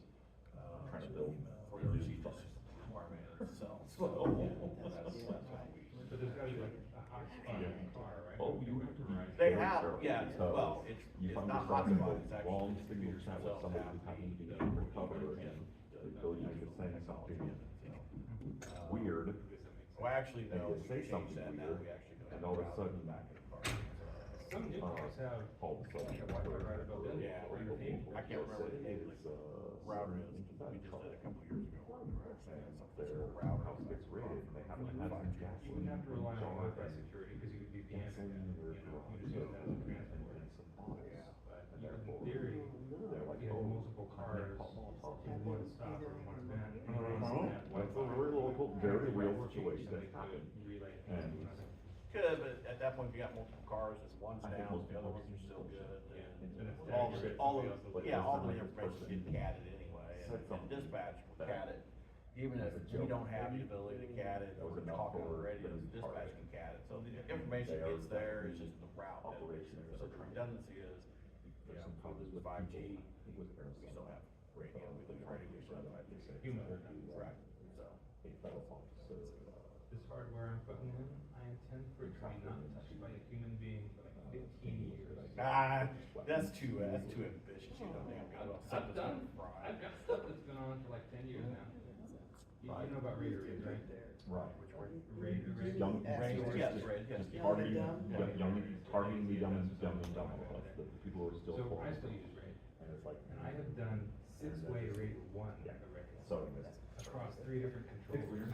All right, still alive? Yeah, still running. Do you have a hot swap? Actually, in that case, it's not that small, because it was intended to never be touched again. So it's all internal built, but like individual caps can go bad. Yeah.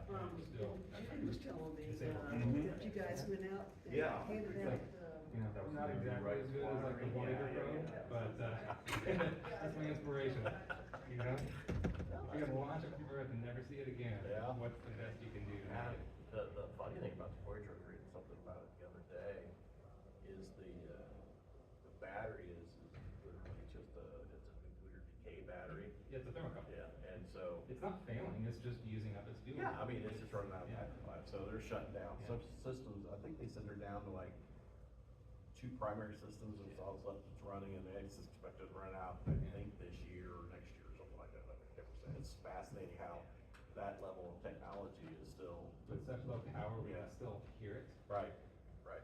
you know? So that's all interesting stuff. I like reading about that kind of stuff.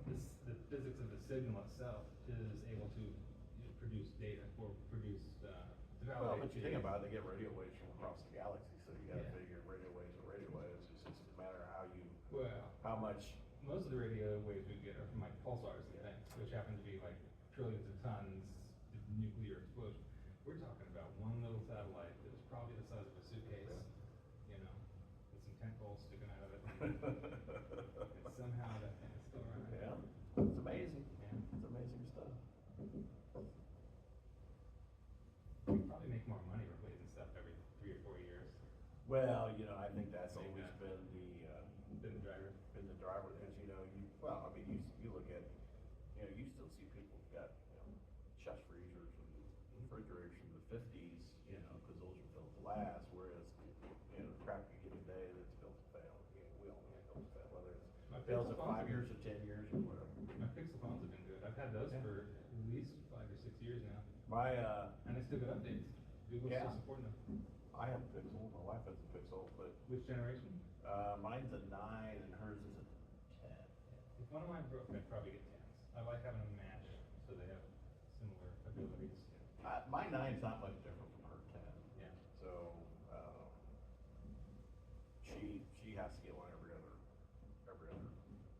Cycle. so next one will be a 12. I tend to keep mine for a while until I do something stupid with it and break it. I really dread having to move my apps to another phone. And there's all this like little settings that aren't phone settings or app settings, and it's just gone. Yeah, I haven't lost too much in all the transfers I've done. It's usually been pretty smooth, so I don't think I've had that many issues.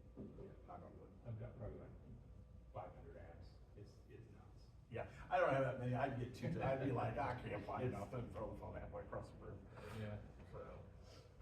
Don't tell anyone I'm showing my phone to a policeman, but that's how many apps. Oh shit, I don't even know how you find anything. I type it, actually. I don't visually look for it, I type letters. I couldn't do that. I couldn't do that at all. I'd get so lost in it, and, you know, I don't use my phone that much anyway. I use it for emails, text messages, occasional video stuff, but, you know, I don't have that many apps that I still do a lot with it. Yeah. I underutilize my phones. My wife, you know, overutilizes hers, but, I'm just not. When I buy tools, I try to find a tool with Bluetooth, so I can do like a screenshot rather than having to write something Oh, down. yeah. But every tool has a different app, and it's always some weird Chinese company that's gonna disappear in a year and a half, so I make a point to back up the APK files. There's a way to extract. Oh, the really? solid, so in case it disappears from Google Play. Ah, that's interesting. I didn't know that. Yeah, because it's not a for sure thing that a company will stay in Google Play. No, that's true. If they go out of business, they have a scraping process. Yeah. It takes like 3 or 4 years. Remember when I did that railroad thing?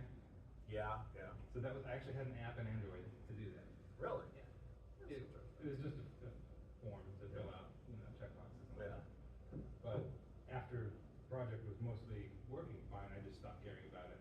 And I got bunches of warnings that, oh, your app's gonna get removed, and you gotta update your security certificate, or. Right. Yeah. I don't think they ever actually charged to put it in the market. But, there's a lot of hoops to jump through, to like open a developer account and, yeah. Interesting. They might charge now. I know Apple does for sure. Well, it's getting to be the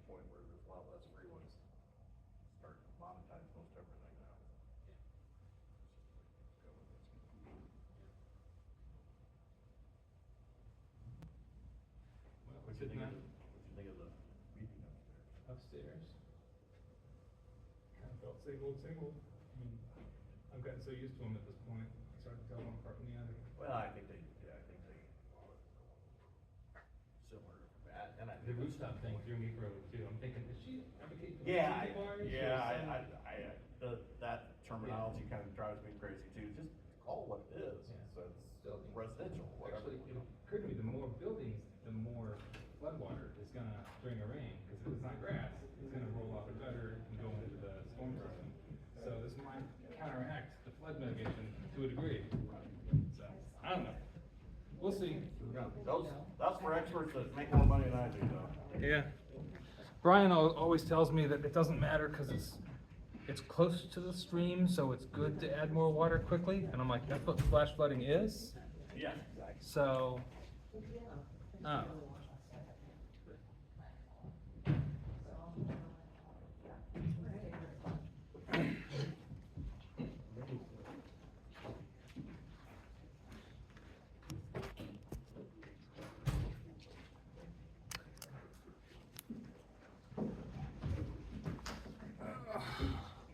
Call meeting back to order, and I don't think we have any other business. I entertain a motion for adjournment. Sure.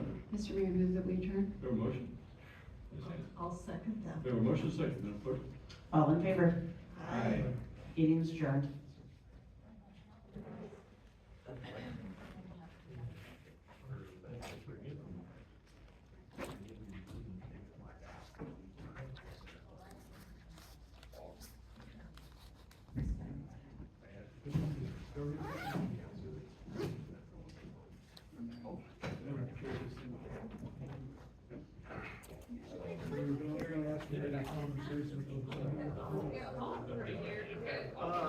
I have a picture.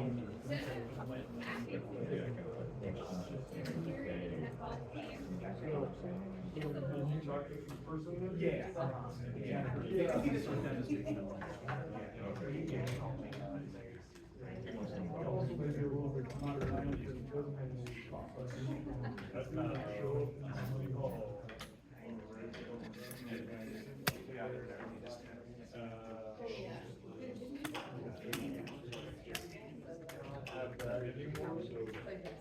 Yeah, I mean, over.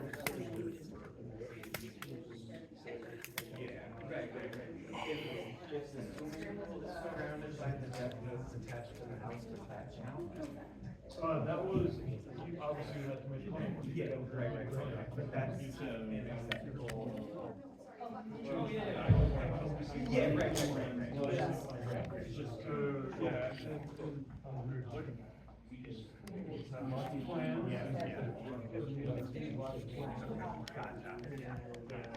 Yeah, I've only.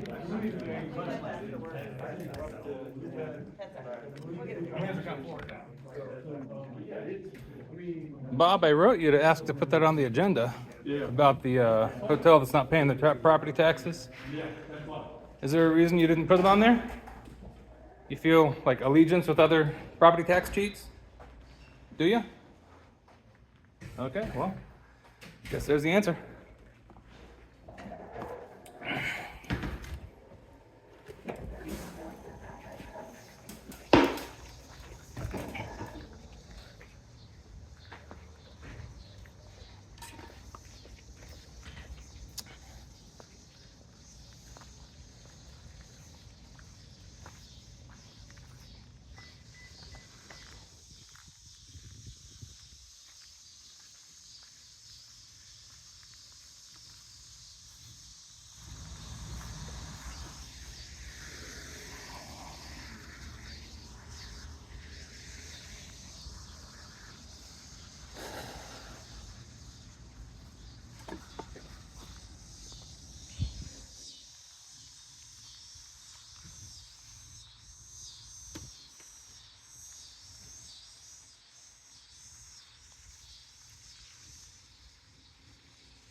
There goes Whitney Edrich, 5827 AMD, did not fully stop before entering the roadway.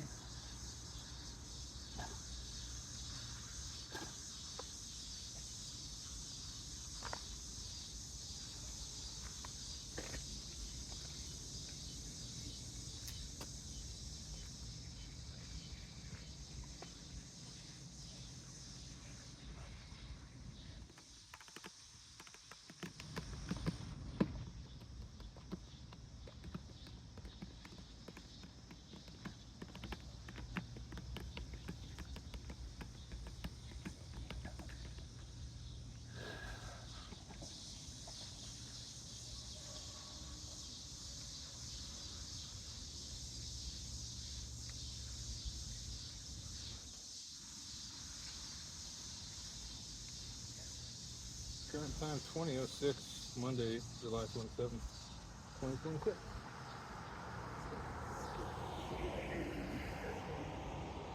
And that concludes the Merriam City Council and Planning Commission joint meeting.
Good driving.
Here's Chris Hand, failure to signal, 998 AEEC, something like that, red Prius.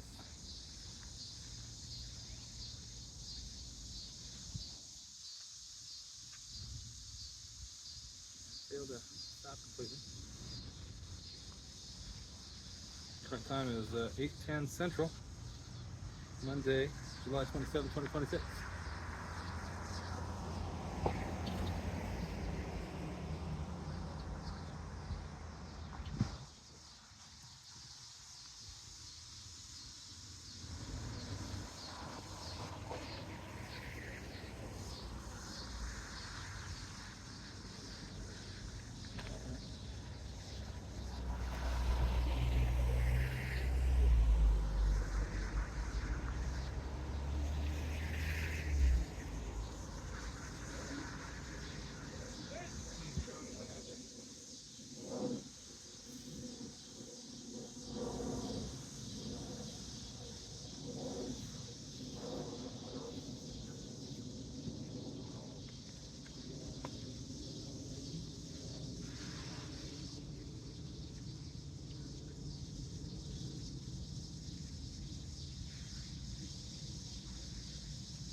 ending recording at 8:12 Central Time.